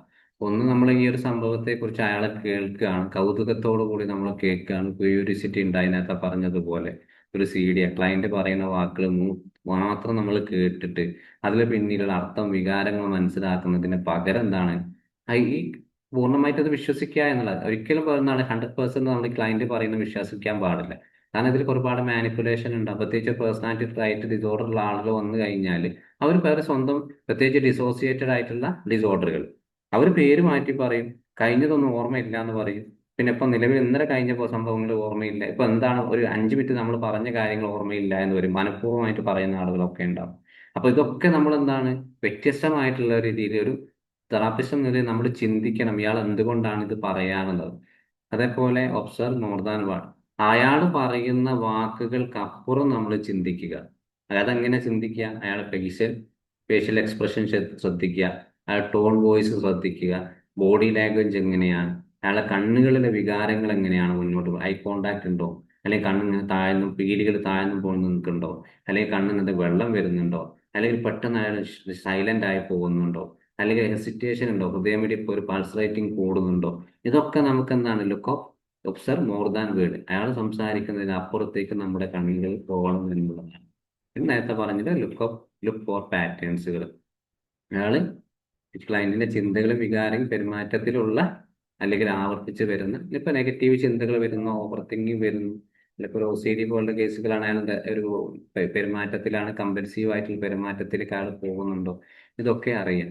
പിന്നെ അതിൽ നിന്നും ഒരു ഒരു think in term of hypothesis. അതിൽ നിന്നാണ് നമ്മൾ എന്താണ് ഈ ഒരു അനുമാനങ്ങളുടെ അടിസ്ഥാനത്തിലാണ് നമ്മളൊരു ഹൈപ്പോത്തിസിസ് ഉണ്ടാക്കേണ്ടത്. കാരണം നമ്മൾ ഏകദേശം ഡീറ്റെയിൽസ് അവിടെ കിട്ടിയിട്ടുണ്ട്. ഒരു ജമ്പിങ് ടു കൺക്ലൂഷൻ ചെയ്യാൻ പാടില്ല, മാക്സിമം അവോയ്ഡൻസ് ഉണ്ടോ എന്ന് കണ്ടെത്തുക. കാരണം ഈ ഹൈപ്പോസിസ് പോലും നമുക്കൊരു അന്തിമ തീരുമാനം അവിടെ ഉണ്ടാക്കിയെടുക്കാൻ പാടില്ല. അതിന്റെ പിന്നിൽ നമ്മൾ എന്താണ് ഒരു സിനോപ്സിസിലേക്ക് എത്തണം. മെയിൻ ശരിക്കും ഒരു പ്രോബ്ലം നമ്മൾ എങ്ങനെയാണ്, അവിടെയാണ് ശരിക്കും ഒരു ഹൈറാർക്കി ലിസ്റ്റ് ഉണ്ടാക്കേണ്ടത്. അയാളെ ഇപ്പോൾ നിലവിൽ മാറ്റേണ്ട പ്രശ്നങ്ങൾ നമ്മൾ കണ്ടെത്തിയിട്ട് അതിൽ നിന്നൊന്ന് സെലക്ട് ചെയ്തിട്ടാണ് സിനോപ്സിസിലേക്ക് നമുക്ക് ഇടേണ്ടത്. പിന്നെ finally explore before the explaining. അവിടെ എന്താണ് അയാൾ ചിലപ്പോൾ നമ്മൾ ഒരുപാട് അയാൾ തന്നെ കാര്യങ്ങൾ വളരെ സ്പീഡ് പറയും, അല്ലെങ്കിൽ നമ്മൾ ഒരു ഉപദേശം കേൾക്കുന്നത് പോലെ അല്ലെ അഡ്വൈസ് കൊടുക്കുന്നത് പോലെ അങ്ങോട്ടും പറയും. പക്ഷെ ഒരിക്കലും എന്താണ് അങ്ങനത്തെ സംഭവങ്ങൾ ഒരിക്കലും അവിടെ ഉപദേശങ്ങളോ അല്ലെങ്കിൽ അയാളെ മാക്സിമം സ്പീഡ് പറഞ്ഞ് പ്രശ്നങ്ങൾ തീർക്കുക എന്നുള്ളതൊന്ന് റിലാക്സ് ചെയ്തിട്ട് അയാളുടെ അനുഭവങ്ങളും ചിന്തകളും പിന്നെ ഒരു ഒരു നോർമലായിട്ട് ഒരാൾ ഇരിക്കുന്നത് പോലെ ആ ലെവലിലേക്ക് അയാളെ കൊണ്ട് നമ്മൾ അവിടെ ചെയ്യിപ്പിക്കണം. പിന്നെ മെയിനായിട്ട് ഇത് തന്നെയാണ് അവരുടെ ചിന്തകൾ, ഇമോഷൻസ്, ബിഹേവിയർ നമ്മൾ ഇതിലേക്ക് കൊണ്ടുവരിക. ആ ചിന്തകൾ എത്ര റിപ്പീറ്റഡ് ആണോ, അവരുടെ ഇമോഷൻ മാനിപ്പുലേഷൻ ആയിട്ടുണ്ടോ, പെരുമാറ്റത്തിൽ ഏതെങ്കിലും തരത്തിലെ ബുദ്ധിമുട്ടുകൾ അനുഭവിക്കുന്നുണ്ടോ, അതാണ് മെയിൻറ്റെയിനിങ് ഫാക്ടേഴ്സ് വരുന്നത്. പിന്നെ അതിൻ്റെ കൂടെ തന്നെ അവരുടെ ശ്രദ്ധകൾ നമ്മൾ ശ്രദ്ധിക്കുക. പിന്നെ മെയിനായിട്ട് ഫൈനൽ സ്റ്റേജിലെത്തുന്ന സമയത്ത് ഏറ്റവും കൂടുതൽ നിങ്ങൾക്ക് നിലവിൽ ഇപ്പോൾ താൽക്കാലികമായിട്ട് നിങ്ങൾക്ക് എന്തൊക്കെയാണ് ചെയ്യേണ്ട കാര്യങ്ങൾ, എന്തൊക്കെയാണ്, എന്ത് ട്രീറ്റ്മെന്റ് ആണ് ഞങ്ങൾ നിങ്ങൾക്ക് തരേണ്ടത്, എന്തൊക്കെ ഏത് ഇന്റർവെൻഷൻ ആണ് നിങ്ങൾക്ക് ഇപ്പോൾ തൽക്കാലം ഹെൽപ്പ് ചെയ്യുക, എൻ്റെ ഭാഗത്ത് നിന്ന് ഏതൊക്കെ തരത്തിലുള്ള കാര്യങ്ങളാണ് ഞങ്ങൾ തെറാപ്പിസ്റ്റ് എന്ന നിലയിൽ, കൗൺസിലർ എന്ന നിലയിൽ എനിക്ക് എന്തൊക്കെ സഹായങ്ങൾ നിങ്ങൾക്ക് വേണം, എന്തൊക്കെ കഴിവുകൾ നിങ്ങൾക്ക് ഉണ്ട്. അപ്പോൾ അതൊക്കെ ഒരു വ്യത്യസ്തമായിട്ട് സാഹചര്യങ്ങൾക്കനുസരിച്ച് നമുക്കത് അവിടെ നമ്മൾ കേസ് കൺസെപ്റ്റലൈസേഷൻ നിൽക്കും. പക്ഷെ നമ്മൾ തുടക്കത്തിൽ പറഞ്ഞിട്ടുള്ള ഒരുപാട് കാര്യങ്ങളുണ്ട്, അത് കറക്റ്റായിട്ട് ഒരു ഫോളോ അപ്പ് ചെയ്യുക എന്നുള്ളതാണ് മെയിനായിട്ട് നമ്മൾ ഇതിൽ ഉൾപ്പെടുത്തിയിട്ടുള്ളത്. ഓക്കെ, ക്ലിയർ ആണോ? സർ ക്ലിയർ ആണ്. സർ ഒരു കാര്യം കൂടെ ചോദിക്കാം. ചോദിച്ചോളൂ. ഒരു +2 പഠിക്കുന്ന ഒരു കുട്ടിയാണ്. അവന് 10th അതുപോലെ തന്നെ +2 അതുപോലെ തന്നെ സ്ക്രൈബാണ് എഴുതിയിട്ടുള്ളത്. LD ഉള്ള കുട്ടിയാണ്. അവന് ഇന്റലക്ച്വലി അവന് ഹൈ ആണ്, നല്ല നോളജ് ആണ്. പിന്നെ സറൗണ്ടിങ്സിനെ കുറിച്ചിട്ടാണെങ്കിലും ടെക്നോളജി വൈസ് ആണെന്നുണ്ടെങ്കിലും ഒരു ഇന്ത്യയുടെ ഒരു ഫ്യൂച്ചറിനെ കുറിച്ചിട്ടാണെന്നുണ്ടെങ്കിലും രാഷ്ട്രീയത്തിനെ കുറിച്ചിട്ടാണെങ്കിലും എല്ലാത്തിനെ കുറിച്ചിട്ടും നല്ല ധാരണയുള്ളൊരു കുട്ടി. അതിന് ഈ പറയുന്ന LD എഴുതാനും വായിക്കാനും ഉള്ള ആ ഒരു ബുദ്ധിമുട്ടാണ് അവനുള്ളത്. ബട്ട് അവന്റെ പാരന്റ്സ് പറയുന്നത് ഒട്ടും കോപ്പറേറ്റീവ് അല്ല. എന്ന് വെച്ചാൽ അവന്റെ അച്ഛന്റെ വിളിക്കുന്ന ഒരു പേര് തന്നെ പൊട്ടൻ എന്നുള്ള രീതിയിലാണ് വിളിക്കുന്നത്. അപ്പൊ അത് കേൾക്കുമ്പോൾ അവർ ഭയങ്കര ട്രിഗറാണ്. അപ്പോ ഇങ്ങനെ ഒരു കുട്ടീനെ ഇങ്ങനെ ഒരു പാരന്റ്സിന്റെ ഇടയിൽ ഇങ്ങനത്തെ ഒരു അറ്റ്മോസ്ഫിയറിന്റെ ഇടയിൽ നമ്മൾ കൊടുക്കുന്ന സമയത്ത്, ബട്ട് എന്നോട് അവൻ ഭയങ്കര ക്ലോസ് ആണ്. എല്ലാ കാര്യങ്ങളും പറയും, എല്ലാ കാര്യങ്ങളും അവന്റെ എല്ലാ ഇമോഷൻസും അവൻ ഷെയർ ചെയ്യുന്ന ഒരു കുട്ടിയാണ്. അപ്പം ഞാനവന് ഈ പറഞ്ഞ കമ്മ്യൂണിക്കേറ്റീവ് സ്കില്ല് എന്ന് വെച്ചാൽ സംസാരിക്കാൻ ആ ഒരു ബിഹേവിയർ അവന് അറിയുന്നില്ല. ഒരു കമ്മ്യൂണിക്കേറ്റീവ് സ്കില്ല്, അതുപോലെ തന്നെ പേഴ്സണാലിറ്റി ഡെവലപ്മെന്റ്, അതുപോലെ തന്നെ ഒരു പാറ്റേൺ ഒന്ന് മാറ്റി കൊടുത്തപ്പോൾ തന്നെ ഒന്നുകൂടി ഉഷാറായി. എന്ന് വെച്ചാൽ ഒന്നുകൂടി മോട്ടിവേറ്റഡ് ആയി, എല്ലാ കാര്യത്തിനും കൂടെ ഒന്നുകൂടി എന്താ പറയാ കാര്യങ്ങളൊന്നും ക്ലിയർ ആയിട്ട് അവൻ കാണാനൊക്കെ പഠിച്ചിട്ടുണ്ട്. ഇനി കൂടുതല് ഞാൻ പറഞ്ഞല്ലോ ഈ ഒരു ഇഷ്യൂ ഇപ്പോഴും അവിടെ നിലനിൽക്കുന്നുണ്ട്. അപ്പൊ നമ്മൾ കൂടുതൽ എന്താണ് ഇനി അവിടെ ചെയ്യാനുണ്ടാവുക? എനിക്ക് സാറിന്റെ ഒരു സജഷൻ. ഒന്ന്, നമുക്ക് അവരൊരു കരിയർ പ്ലാനിങ് ഉണ്ടാക്കി കൊടുക്കുക എന്നുള്ളതാണ്. കാരണം അവനിപ്പോൾ നിങ്ങൾ പറഞ്ഞ ഇന്റലക്ച്വൽ ആയിട്ട് ഒരുപാട് സ്കില്ലുകൾ ഉണ്ടല്ലോ, ആ സ്കില്ലുകൾ വെച്ചിട്ട് ഒരു വെക്കേഷണലായിട്ടോ ഒരു ഒക്കേഷണലായിട്ടോ ആൾക്ക് ചെയ്യാൻ പറ്റുന്ന കാര്യങ്ങൾ കൂടെ അത് കൊണ്ടുപോകുക. പിന്നെ ഈ ഒരു മാതാപിതാക്കളുടെ ഒരു സപ്പോർട്ട് ഇല്ലാത്തത് കൊണ്ട് തന്നെ നമുക്കൊരു ഇമോഷണൽ സപ്പോർട്ട്, നിങ്ങൾ എന്നാലും രണ്ടുപേരും കൊളാബ് ചെയ്തിട്ടുണ്ടല്ലോ, ആളൊക്കെ ആണല്ലോ നിങ്ങളെ മുമ്പിൽ. പക്ഷെ ആൾ ഇമോഷണൽ എപ്പോഴാണെങ്കിലും ഒന്ന് ഇമോഷണലി എന്താണ് ഇപ്പോൾ ആൾ സപ്പോർട്ട് ചെയ്ത് കൊടുക്കുക, അതിലൂടെ എന്താണ് ഒരു കോപ്പിംഗ് സ്കില്ലുകൾ പഠിപ്പിച്ചു കൊടുക്കുക എന്നുള്ളതാണ്. എവിടെയാണ് അയാൾക്ക് മുന്നോട്ട് പോകാൻ പറ്റും ഒരു കരിയറായിട്ട്, അയാൾക്ക് ഇങ്ങോട്ടാണ് പോകാൻ താല്പര്യം, ഏത് രീതിയിൽ പഠിക്കാൻ താല്പര്യം, അത് നമ്മൾ സെറ്റ് ചെയ്ത് കൊടുക്കുക എന്നുള്ളതാണ്. ഫാമിലിയിൽ എന്താണ് പേരന്റ് അങ്ങനെയാണ് സൈക്കോ എഡ്യൂക്കേഷൻ കൊടുത്തിട്ടും എന്ത് പറഞ്ഞ് മനസ്സിലാകാത്ത ഒരാളോട് നമുക്ക് എന്ത് ചെയ്യാനാ? നമുക്ക് ഇമാജിനേഷൻ ഒന്നും അറിയില്ലല്ലോ, ദൈവത്തിന്റെ ശക്തി നമുക്ക് തന്നിട്ടില്ലല്ലോ. അപ്പൊ ആ കുട്ടിയെ നമുക്ക് എന്താണ് ഈ പറഞ്ഞ ഇമോഷണലി സപ്പോർട്ട് ചെയ്യുക, അവൻ എന്തേ ചെയ്യാൻ പറ്റുന്നത് പറഞ്ഞു കൊടുക്കുക, അവന്റെ സ്കില്ലുകൾ കണ്ടെത്തുക, അതിൽ നമ്മൾ മാറ്റിയെടുക്കുക എന്നുള്ളത്. ഇയാൾ ഇതിലൂടെ സ്കില്ല് കണ്ടെത്തിയിട്ട് അവൻ ഓരോ കാര്യങ്ങളും ചെയ്തിട്ട് അത് പാരന്റ് കാണണം. അവരത് കണ്ടിട്ട് വരും, എൻ്റെ മകനൊരു പൊട്ടനല്ല, അവൻ എന്തെങ്കിലും കഴിവുണ്ട് എന്നുള്ളത്. കാരണം ഒരു LD ആണെങ്കിലും അതൊരു ബുദ്ധിശക്തിന്റെ, കാരണം അവന് പഠിക്കാൻ കഴിവുണ്ടായിട്ടൊന്നുമല്ല, അത് ന്യൂറോ ഡൈവേർജന്റ് ആയിട്ട് പ്രശ്നങ്ങളാണ്. അതായത് തലച്ചോറിൽ വരുന്ന പ്രശ്നങ്ങളാണ്. പാരന്റിന് എപ്പോഴാണ്, അച്ഛനാണ് നിങ്ങളെ മുമ്പിൽ എപ്പോഴാണ് കിട്ടുന്നത്, ആ ഒരു ബ്രെയിൻ സിസ്റ്റത്തെ കുറിച്ച് നല്ലൊരു ക്ലാസ് എടുത്ത് കൊടുക്കുക. നമ്മുടെ ബ്രെയിൻ സിസ്റ്റം ഉണ്ട്, കോർട്ടെക്സ് എന്ന് പറയുന്ന ഒരു പാർട്ട്. നമുക്ക് എല്ലാ മെമ്മറീസുകളും കാര്യങ്ങളൊക്കെ സ്വീകരിക്കുന്ന ഒരു ഏരിയ ആണ് പെരിഫോറൽ കോർട്ടെക്സ്. ഇത് കഴിഞ്ഞ് നേരെ കൊടുക്കുന്ന നേരാണ് ഹൈപ്പോതലാമസിലേക്കാണ്. ആ റിസീവ് ചെയ്യുന്ന നെഗറ്റീവായും പോസിറ്റീവും ഹൈപ്പോതലാമസ് നേരെ കഴിയും. അവിടെ അടുത്തത് അമിഗ്ഡാലയാണ്. എന്ത് കിട്ടിക്കഴിഞ്ഞാലും വഷളാക്കുന്ന ഒരു രീതി. ഇതിൽ നിന്നാണ് നേരെ പിന്നെ ഹോർമോണിലേക്ക് പോയി, ഡോപ്പമൈൻ ഈ പറഞ്ഞു. അപ്പൊ ഈ ഒരു കുട്ടികൾക്ക് എന്താ, ചെറു പ്രായത്തിൽ തന്നെ നമുക്കറിയാം ബ്രെയിനിന്റെ ചില ഭാഗങ്ങൾ അറിയാം. 2 പാർട്ടാണ്, ലെഫ്റ്റും റൈറ്റും. അപ്പൊ ഏതെങ്കിലും ഒരു ന്യൂറോ ട്രാൻസ്മിറ്ററുമായിട്ട് ചില പ്രശ്നങ്ങൾ അവിടെ കുട്ടിക്ക് ഉണ്ടെങ്കിൽ ആ ഒരു പ്രശ്നം എന്താണ്, ഈ ഒരു കോർട്ടക്സ് നെഗറ്റീവ് ആണ്. അപ്പൊ ആ നെഗറ്റീവ് കുട്ടിയുടെ ഹൈപ്പോതലാമസ്, ബുദ്ധിന്റെ എല്ലാ പ്രവർത്തനം ഹൈപ്പോതലാമസ് കൺട്രോൾ ചെയ്യുന്ന അവിടെ ബാധിക്കും. പിന്നീട് എന്താണ്, അമിഗ്ഡാല എന്താണ്, LD ആയിട്ടും ആങ്ഷ്യസ് ആയിട്ടും ADHD ആയിട്ടും ഒക്കെ അവിടെ ഉണ്ടാവും. അപ്പൊ ഇത് ഈ ഒരു സംഭവം എന്താണ്, കുട്ടിക്ക് പഠിക്കാനുള്ള കഴിവുണ്ടായിട്ടല്ല, ബുദ്ധിയില്ലായിട്ടല്ല, പക്ഷെ സാഹചര്യങ്ങളും കുട്ടിക്ക് കറക്റ്റായിട്ട് സപ്പോർട്ടിങ്ങും കിട്ടാത്തത് കൊണ്ട് മാത്രമാണ്. ഇത് എല്ലാ പാരന്റും നമ്മൾ പറഞ്ഞ് മനസ്സിലാക്കണം. എന്നിട്ടും പറഞ്ഞ് മനസ്സിലാക്കാത്ത നമ്മൾ എന്ത് ചെയ്യാൻ, വിട്ട് കളയാന്നല്ലാണ്ട് ആ കുട്ടിക്ക് നിങ്ങൾക്ക് എന്തൊക്കെ ചെയ്യാൻ പറ്റുമോ കൊടുക്കുക. അത് പാരന്റ് അടുത്ത് നമുക്ക് ഇതേ ചെയ്യാൻ പറ്റും. ഫൈനലി ആയിട്ട് അവർ സ്വയം മനസ്സിലാക്കണം സ്വന്തം മകനെ. കാരണം അവർ കാരണമാണല്ലോ ഈ കുട്ടി ഇങ്ങനെ ആയിട്ടുള്ളത്. കാരണം കുട്ടിക്ക് ചെറുപ്പത്തിലേ അങ്ങനെ LDന്റെ പ്രശ്നങ്ങൾ അവർ തിരിച്ചറിയേണ്ടിയിരുന്നു. എൻ്റെ മകന് ഇങ്ങനെ ഒരു പഠനത്തിൽ ബുദ്ധിമുട്ടുണ്ട്. +2 ആയ ശേഷമാണ് ഇപ്പോൾ അവർ ട്രീറ്റ്മെന്റിലേക്ക് കൊണ്ടുവരുന്നത്. അപ്പൊ അതൊക്കെ അവരെ ഭാഗത്ത് കുറെ മിസ്റ്റേക്കുകൾ ഉണ്ടല്ലോ. എല്ലാം ടീച്ചേഴ്സിനെ കുറ്റം പറയാൻ പറ്റില്ല. അപ്പോൾ അത് പിന്നെ അതുമല്ല, അവനോട് അറ്റ്ലീസ്റ്റ് പാരന്റിനോട് പറയാൻ ഒന്ന് പറയാൻ പറ്റും, ഒരു ഉപദേശം പോലെ. അവൻ ഇനി പൊട്ടനെ എന്ന് വിളിക്കാൻ പാടില്ല. കാരണം വിളിക്കുന്ന അനുസരിച്ച് ആ ബ്രെയിനിൽ നിന്നൊരു സിഗ്നൽ അവന് ഡേഞ്ചർ അലാറം നൽകും. ഞാൻ അങ്ങനെയാണ്. അപ്പോൾ നമ്മളിവിടെ എന്ത് പഠിപ്പിച്ചു കൊടുത്താലും തലയിൽ കയറൂല. അപ്പോൾ പാരന്റിനോട് അത് പറയും, ഈ പൊട്ടന് അല്ലെങ്കിൽ ഇവൻ ബുദ്ധി ഇല്ലാത്ത ഒരാൾ മറ്റുള്ള ആൾക്കാരുടെ മുമ്പിൽ സ്വന്തമായിട്ട് വിളിക്കാൻ പാടില്ല എന്നുള്ളത് അത് പറഞ്ഞു കൊടുക്കുക. അതെങ്കിലും നിർത്തിക്കഴിഞ്ഞാൽ ആൾ ഓക്കെയാണ്. Yes sir, thank you sir. ഞാൻ കുട്ടിയുടെ ഹിസ്റ്ററി എടുത്ത് നോക്കുമ്പോൾ കുട്ടിക്ക് ബർത്ത് ഇഷ്യൂസ് നല്ലോണം ഉണ്ട്. അവന് സ്പീച്ച് തെറാപ്പി കൊടുത്താണ് സംസാരിച്ചിട്ടുള്ളത്.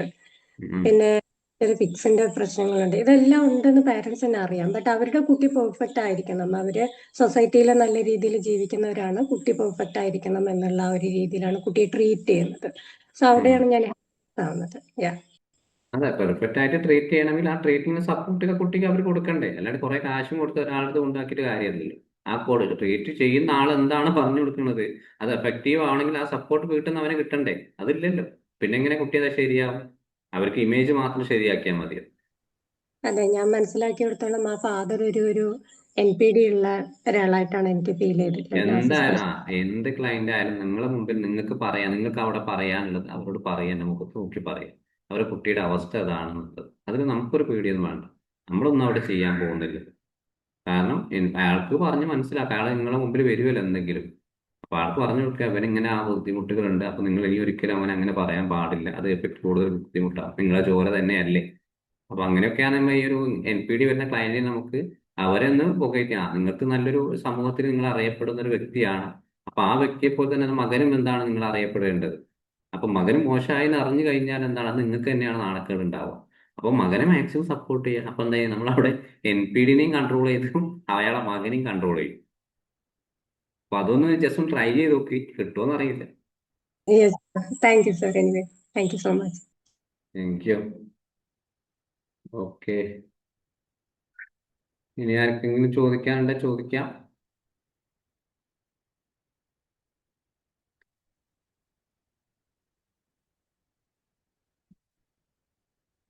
അല്ലെങ്കിൽ നമുക്ക് ഓക്കെ ഒന്നുമില്ലാന്ന് വിചാരിക്കുന്നു. നമുക്ക് അടുത്തൊരു സെഷനിൽ കാണാം, അടുത്ത ആഴ്ച പുതിയൊരു ടോപ്പിക് ആയിട്ട്.